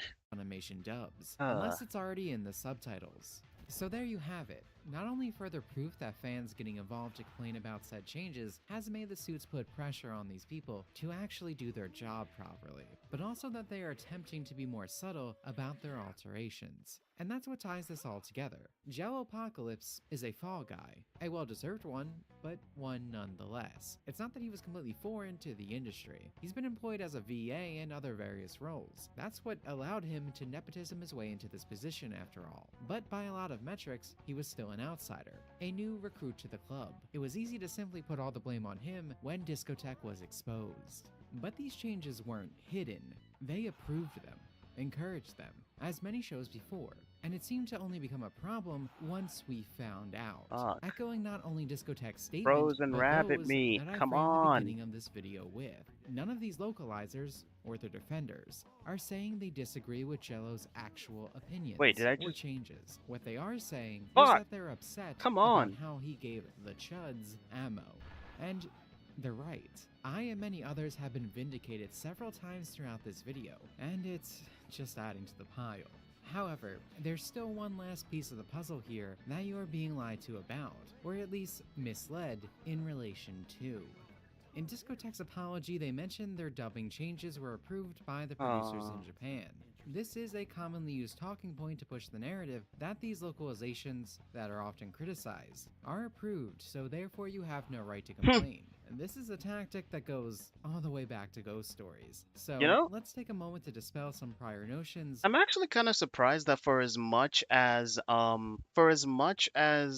Dimitri Monroe likes to make videos about localization, especially as it pertains to making media quote unquote more woke, he never talks about what happened with the dub of Evangelion 3.0 and how Funimation like legitimately pissed off Anno and Studio Kara for making the dub of 3.0 like too gay.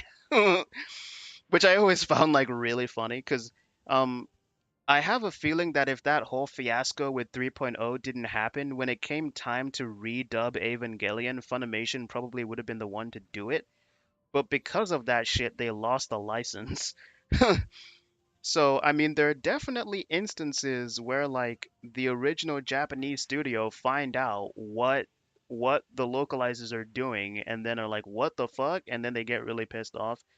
Um and decide to and listen, I'm not saying because I don't think that Hideaki Anno is like homophobic or anything. I mean, he literally made Shinji and Kaoru like you know, there's clearly some homoeroticism going on there. So he's obviously not homophobic. But like, from what I understand, the story is Hideaki Anno was at a convention watching the broadcast of the theatrical release, or not Hideaki Anno, but like someone from Studio Kara, people from Studio Kara were there at a convention watching the theatrical version of the dub of the 3.0 Evangelion dub. And a lot of people were giggling at like all the sexual innuendos and homoerotic like additions that Funimation had added to 3.0's dub. So it wasn't necessarily them having a problem with them making it more gay because it's fucking Shinji and Kaoru. They're already gay. The problem was that because of the dialogue they added, no one was taking it seriously. So they were pissed off.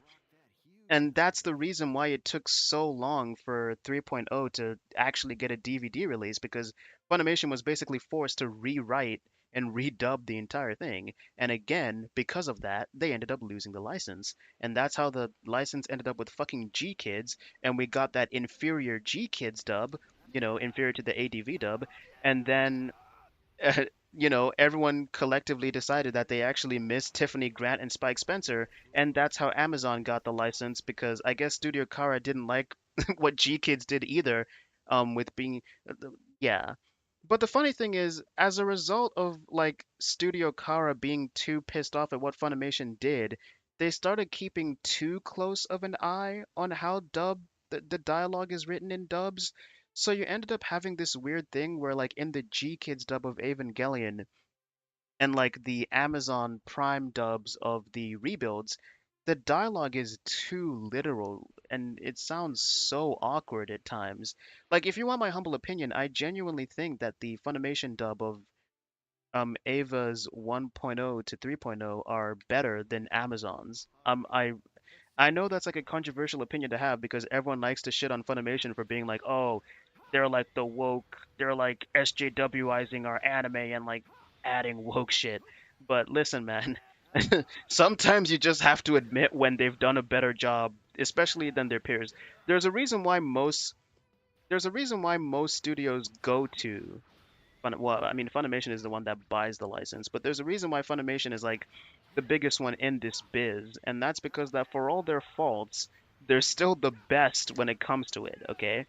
I mean, granted, they were like they had like a 10-year lead on like most anime localization companies and dubbing companies, but you know, it's yeah, no, the Funimation dub of 1.0 to 3.0 is just better. The voice acting, the fact that the script is too literal. Sometimes I'm gonna say it because I know this is an unpopular take. Sometimes the original Japanese creators being too involved in trying to make it as accurate as possible uh can sometimes result in the translation being worse. And I feel like the G Kids dub of Evangelion and the Amazon dub of Evangelion are like classic examples of that, in my opinion. So there. Um, like I'm not necessarily saying there's anything wrong with them wanting to keep an eye on things, but I do think at some point the localizer should be like, okay, but if we make this too literal, it's gonna make the dialogue incredibly awkward. And it might be better if we just change this thing. Like it still conveys like a similar meaning, but like we're making it sound more like real English, the way people actually fucking talk. Because that's what happens when people get too involved in the localization process. Um, uh, they end up fucking up the English. I don't know, You might but have. You'll find many anime soy tubers and but uninformed. anyway, all this to say, I find it kind of funny that Dimitri Monroe is always talking about localization and in anime, but he's never brought up this particular infamous instance of it that like got Studio Kara to be so pissed off at Funimation that they revoked the license when it came time to redub it for Netflix. But yeah. Commentators bring up ghost stories as some epic haha dub done because the original anime was so bad it resulted in approval to do whatever they wanted. This is factually incorrect.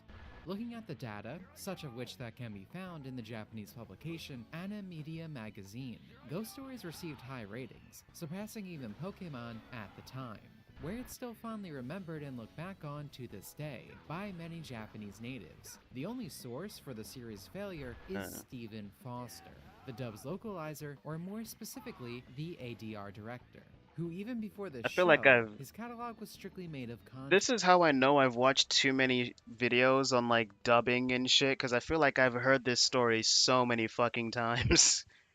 Although I heard this from like the cartoon cipher guy whose whole thing is just talking about the anime dubbing industry and not necessarily with a political bent like Dimitri Monroe does. Because if it isn't obvious at this point, despite being a gay femboy, Dimitri Monroe is very clearly right wing. Anyway, moving on.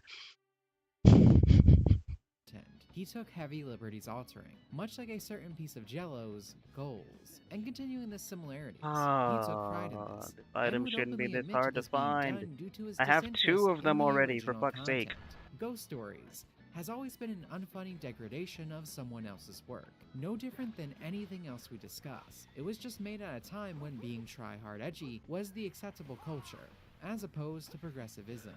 Further, Foster misled his critics to justify this in the same manner as Discotheque. You know, the As he funny thing stated, is the Ghost Stories dub is actually a dub I want to watch one of these days, like legitimately. It's funny because the Ghost Stories dub gives like it's not even just the fact that it's a dub that takes a lot of liberties, but it's the fact that like um it's the fact that it feels like so much like an abridged series that you would find on YouTube. Like, it's hard to believe it's even an official dub, to be honest. It's easier to believe that something like the 4Kids dub is like an official dub than the fucking Ghost Stories. Fucking hell. were the ones who gave him approval, but that's not anybody on the Japanese side. That's the American company who purchased the rights, which is why you need to always pay special attention to the words used when approval is brought up to justify actions that alter work. Here with Discotheque, it was approved by the original producers, yet this still isn't the creators. These are suits at the highest level who don't speak English 90% of the time, so they aren't exactly looking over the changes in any detail. They're relying on the information relayed to them, and that's even if they're concerned about authenticity, which is often not the case. The majority won't give 2 shits as long as they're told this is for the betterment of sales, which is an easy lie to tell. But you don't need to rely on my word for proof of this. It's been demonstrated recently with Yakuza. As at the release of Infinite Wealth, an article about the game's localization production was released by the Japan Times. Throughout this article, Frank Genti Hey yo, speaks I'm on how actually about to American look up a guide on how to sociopolitics find this affects their shit, bro, choices because in this is taking localization, fucking citing forever. the Me Too I movement hate Fetch and how Quest. Japanese I depictions hate him of so female much. dress are inappropriate these days, as well as references to religion, This how is they an handle optional mission LGBT too. If I issues, wanted to, and I could just several skip this other shit. topics, explaining that in years prior, with the games of old, how these concerns would be pushed to the side. But with years upon years of expressing that these things are an issue, they eventually gave in. A statement that Masayoshi Yokoyama, the series producer, echoes later in this piece. Quote, "Many representations which are normal in Japan in the first Like a Dragon games are no longer acceptable today." This statement was a far cry from the series creator, Toshihiro Nagoshi's previous statement, where he said directly, "First and foremost, we think about the Japanese audience, and then we start thinking about Asian audiences. If we start thinking about different audiences, catering to all these different people, it will really lessen the appeal of what we're making here."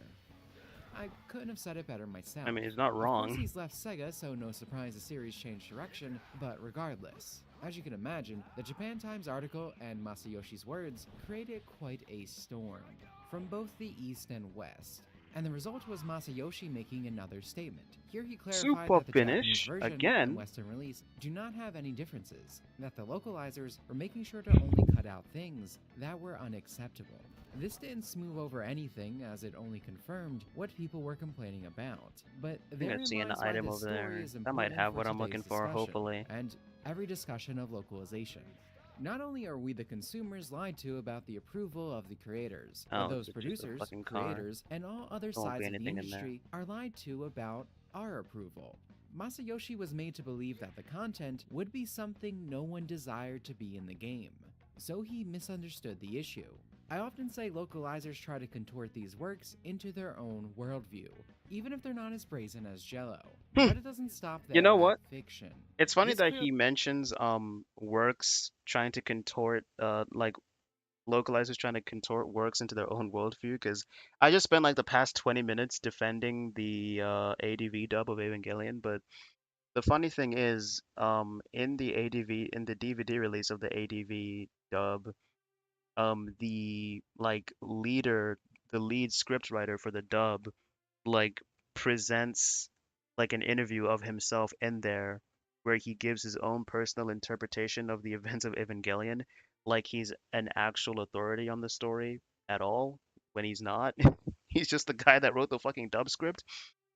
I mean, I can still respect the fact that for the most part the script is like accurate, given give or take a few mistranslations, but I do find it funny that like whenever people like work on something as a translator, they do kind of big themselves up a little bit more than they ought to, because they actually consider themselves to be like major contributors to this person's work, when no, all they're doing is just like making the version in a different language.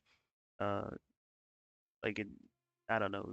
I mean, that is a big deal to some extent, because like, oh yeah, the rest of the world gets to enjoy this piece of entertainment. But on the one hand, it's like, nigga, you didn't write this shit. You just wrote it. You just rewrote what he wrote, but in English. I don't know. What I find even funnier about some of these translators, in my mind, I'm just like, guys, if you really are like that intent to be like a writer, you could actually just like go and be a writer. Like, I don't know. I mean, I feel like that's part of the reason why shows like High Guardian Spice and Oxine Equinox exist. It was that weird time period where Crunchyroll was like, okay, we need an outlet for like the people who work for us, because clearly these people are too creative and now they're trying to like stuff their ideas into like the translations. So let's just like get them to work on actual projects. It's actually funny how like that didn't last at all, because is Crunchyroll even still trying to make like original products at this point? Like they made Oxine Equinox and they made High Guardian Spice, and both of those flopped. So I guess that would explain why they're not really doing it anymore. Um, damn. really shows how they apply it to the real world as well, where their defenders are no stranger to it either. How many times have you seen a post trying to justify progressive localization changes by saying that Japan is actually super woke? So, it's okay. Fuck. Let's ignore the fact that it literally Leave doesn't me alone, matter and robots. it's an I'm just issue trying of to changing find my things to begin fucking with, frozen but rabbit. nevertheless, this statement Jesus is Christ. still illogical. Why does everything that comes out of this country need to be distorted by these localizers then? Whether it's after the fact or directly at the source, with the reasons given to be transphobia, sexism, bigotry, etc. Of course, that's not me saying Japan is those things in reality. I brought on myself that Japanese works have been far more accepting than any American liberal going decades back. But it's like comparing the political commentary in Metal Gear Solid 2 to a Family Guy cutaway gag about the Orange Man. When representative content was included in works, they were genuine, not meant as appeasement for some group, or because they were told the original content was unacceptable. They existed in the same way all that problematic content did.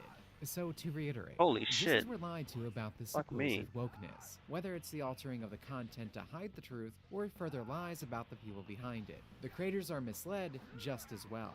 Wherein Japanese culture puts a much heavier emphasis on politeness, so it's really no surprise that localizers Alright. would try to take advantage of this. With these budgets getting more and more bloated, they present I don't themselves think as this trying is to what help I'm these looking people, for. help these shows, But I'll games, take it. books, I do don't know better. what these But all D they do is medals actually defile and do, to twist be these fair, works because from the original I vision, found so many sanding of them, down but I every don't edge know till what it they becomes actually do. acceptable strictly to this contorted view of the D world. medal. That doesn't exist. These D- are the D same medal. desires that Jello built his changes around. And when you look at his concerns, they're identical to the Yakuza article, and every other localization justification. Problematic content, the portrayal of women, and topics relating to gender. Brendan just said it without sugarcoating his words, and that's why he didn't fit into the industry. It wasn't because of his actions, he enacted nothing atypical of what this industry allows, and I hope this video made that clear. Jello Apocalypse, for everything you can say about him, he was honest, and that's what's not allowed in the localization industry. Despite me seeing this largely as a positive incident, for both the attention it garnered and what it revealed to us, today I'm going to have to leave you on a more somber note than recent. While out of the hands of all those involved at Discotheque, the timing of this event could not have been worse. For those unfamiliar, Lovely Complex is a very famous entry in the shoujo genre, whereas just 2 weeks prior to this incident, another shoujo artist, Hinako Ashihara, took her own life. I don't bring this up simply to elicit an emotional response. The reasoning for her death ties directly into today's discussion, as right before her passing, Ashihara protested the TV adaptation of her series Sexy Tanaka-san. Prior, she was promised, by the producers, that the series would be handled with care and with little change, but this didn't come to pass. She felt immense frustration at the liberties taken with her own creation that she poured her heart into, with the note the police found after she passed further compounding these reasons for why the event took place. Ken Akamatsu, a member of the House of Counselors We just and went over author Ken of Love Akamatsu a Hina, few minutes had ago. this to say on the incident. Something that shouldn't have happened, happened. In media mixed projects of manga and novels, this has been a frequent occurrence for a long time. Original developments and character changes that the original author did not want have become a problem. I think it's becoming less common. You know, However, I have to say it's not that surprising that even Ken Nakamatsu himself would comment on this, because the Love Ina anime is actually guilty of doing that exact same thing too. Particularly in regards to like adding characters that weren't there. One of the things, because I kind of like grew up with the Love Ina anime. One of the things that really surprised me when I read the manga was learning that Kentaro, not to be confused with Keitaro, the protagonist, is a filler character who was just like totally made up by the people who wrote the anime that they just like decided to add and have be like part of the supporting cast.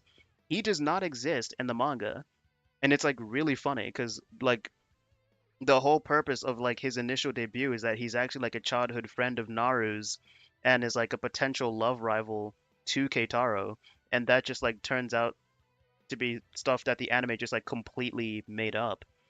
I mean it does explain why he starts to fade further and further in the background, and it also explains why he's nowhere to be seen in like most of the OVAs, including the semi sequel of sorts, Lavina Again. Um, you know, I mean, I can see why someone like who else who I would expect to have words to say about this similar thing to Taite Kubo, because Bleach did the exact same thing too. They made these filler characters from like the Bount arc or whatever the fuck it's called, and then instead of just letting them die with the fucking filler arc, they decided to integrate them into the main cast. And it got so bad that like from what I understand, because I'm not like massive Bleach fan, but my friend Arlon is. Arlon told me that it got so bad that like Taite Kubo like started getting invested in the fucking writing of the series because he's like, you guys are fucking bastardizing my shit. If anything, it just demonstrates that. I mean, this clearly isn't just a problem with like Western localizers, but even the anime industry itself, when it comes to adapting manga into anime, a lot of them just don't have respect for the original work. But again, it's because if you ask me, I think to some extent it's because a lot of the people that work in this field are wannabe creatives who never made it as someone who tried to make their own stuff, and so they try to like sort of force their own shit into like someone else's work. I mean, you know who that kind of reminds me of? I mean, I defend Archie Sonic until the day I die, but it kind of reminds me of Ken Penders, if I'm being honest, because that's literally exactly what Ken Penders is. Ken Penders, like, he had no interest whatsoever in trying to like tell like Sonic stories. He was super into stories like Star Trek and Star Wars and wanted to turn Sonic the Hedgehog into like a fucking space opera.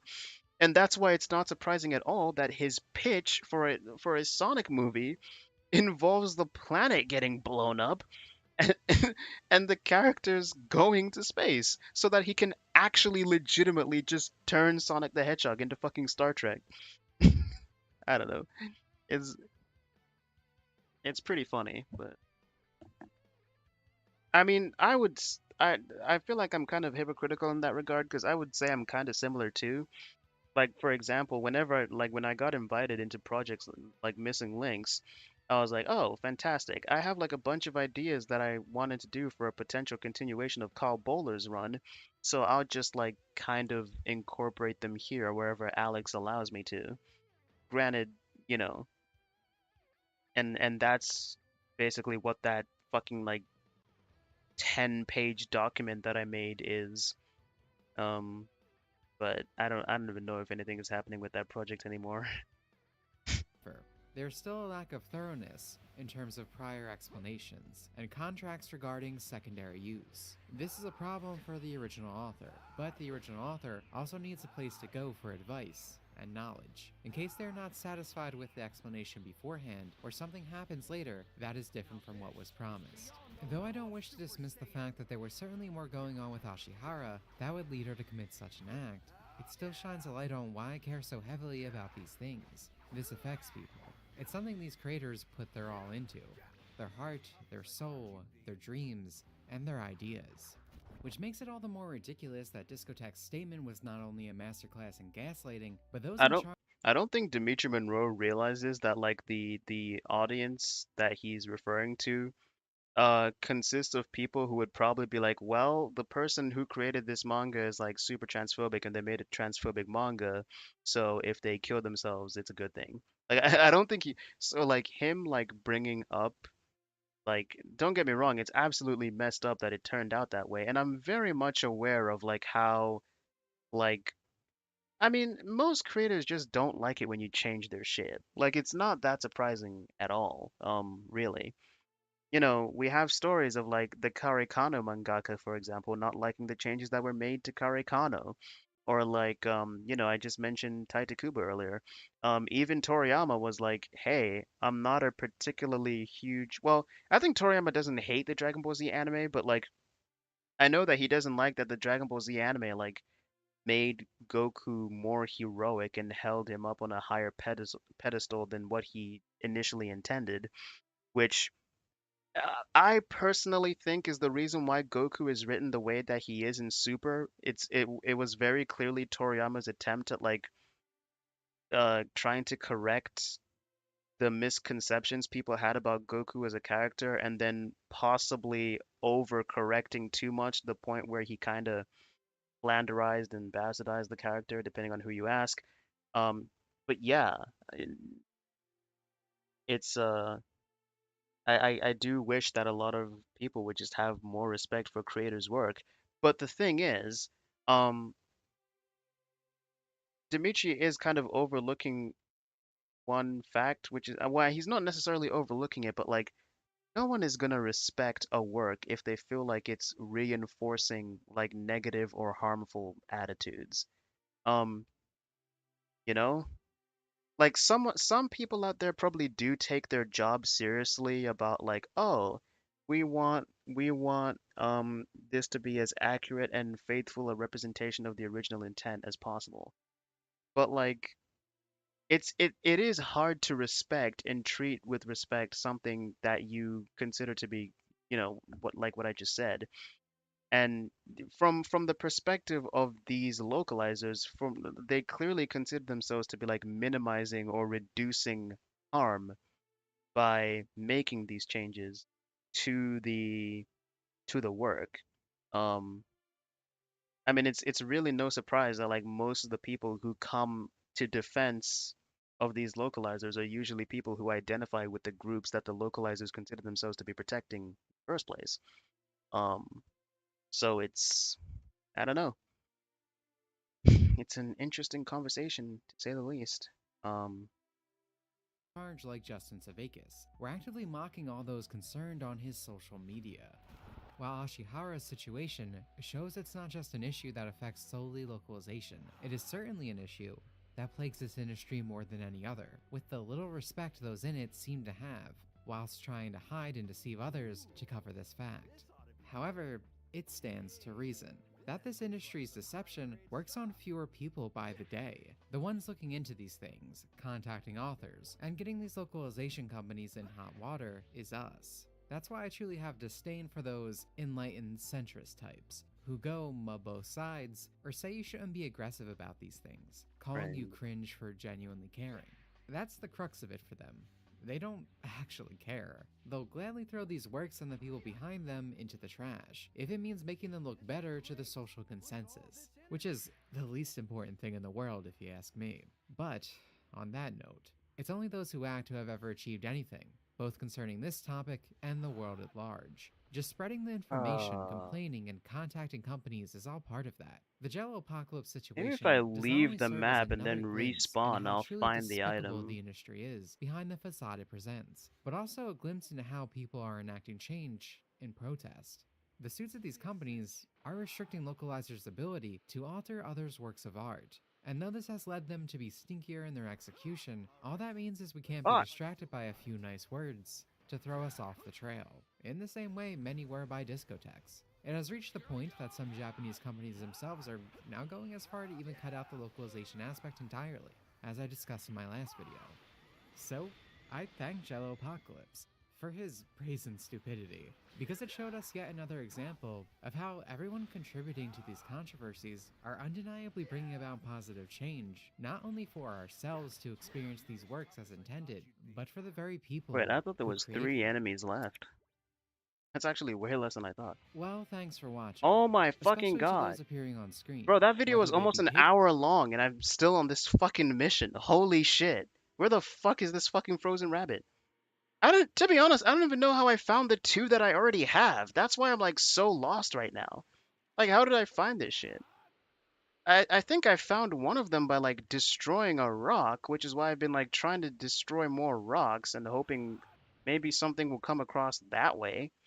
I feel like I've picked up almost every item on the fucking map.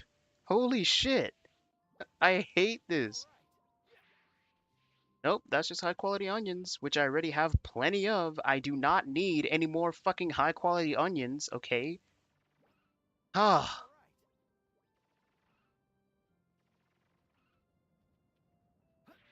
Is there not anyone who can give me a hint on this? I feel like if I go back to Android 18, she would just tell me the location, which I've already found. So I don't need that. I need to know where I'm supposed to fucking, like, find this shit. Does he know? Nope. He doesn't know shit. I think I found some of them underwater too, which is why I tried looking there, but I can't find them there either. Ah.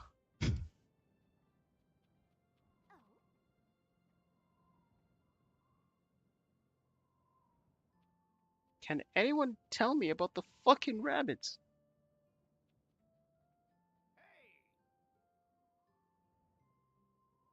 Oh my god. No one seems intent on telling me about the fucking rabbits. Great. Ah. Come on. Oh wait, there appears to be something over. I guess this item doesn't like appear on the map like a regular food item. Oh wait, what's this? All-purpose animal hood. Well, that's definitely not what I'm looking for, so. Fancy wristwatch, not what I'm looking for either. No! Okay, you know what? I'm gonna leave the map and then hopefully this will like... I'm hoping that by leaving the map, this will respawn the rock that I destroyed last time. And it'll make it so that I can just destroy the same rock again and get what I'm looking for that way.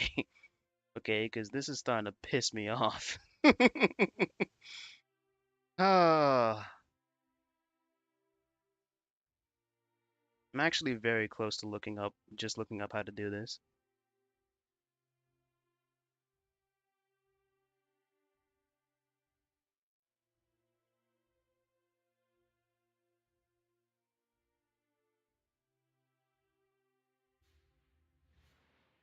Oh, well, there's a...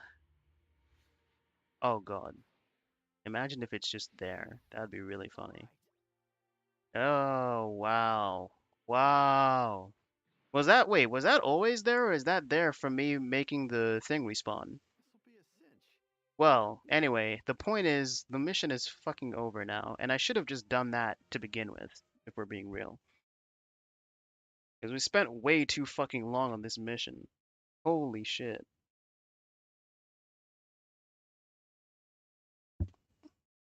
No, I'm going to kill you. Right, Gohan. Well, let's hold off on the gravestone. I wonder if anyone's home.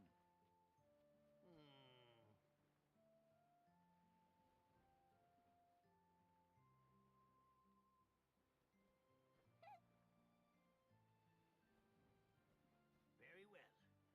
This is a quality cut of meat. Later.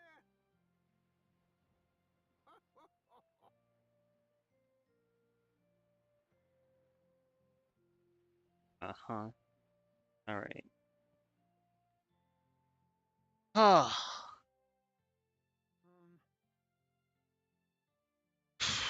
Patrons are YouTube members. This video is sponsored by Balesa Boutique, B Boutique, and I'm doing a massive... Alright. That here as well. I've got the robot loaded in the plane right now. This is it, 18. I can't wait to see what sort of dishes this thing can make. Does 18 even know how to cook?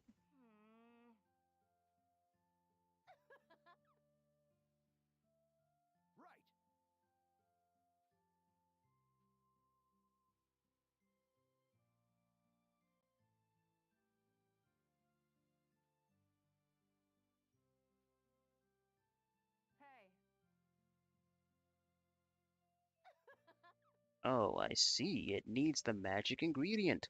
Love. Look at you, 18. You know your hubby well. Is that really going to make a difference? I mean, food is food, right? You know, Gohan, I expected a response like that from your dad, but not you. Damn, Gohan confirmed retarded. Maybe you've got too much Saiyan in you after all. I actually thought that she was about to say that for as much as Saiyans love eating, it's amazing how little they know about actually cooking. Then again, my range of meals I can cook is very small, and I like to eat a lot too, so. Man, I'm just glad that mission's finally over. Holy fuck. I should have just left the map and respawned a long time ago. That's the way to do it. Oh, we finally have 18's emblem community.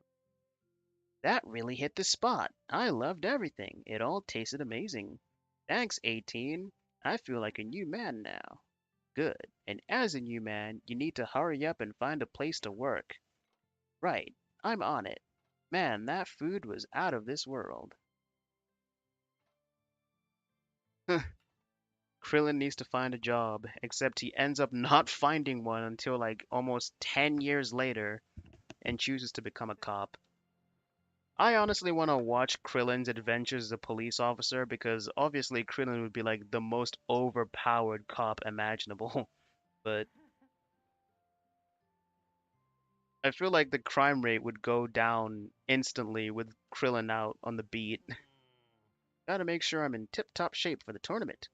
If I don't make it very far, both Master Roshi and Marin will be disappointed in me.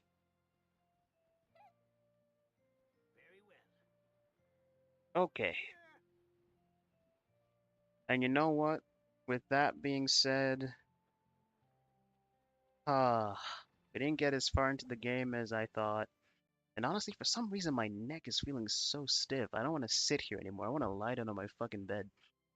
So, I think we're gonna call it a day there, guys. Clearly today's stream wasn't as lively as our past few streams have been, but what can I say?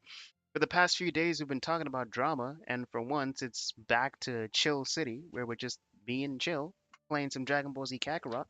Fuck's sake, playing some Dragon Ball Z Kakarot. So, yeah, and there's nothing wrong with chill days. I mean, we watched the Dimitri Monroe video. There was some commentary there, but yeah. All right then.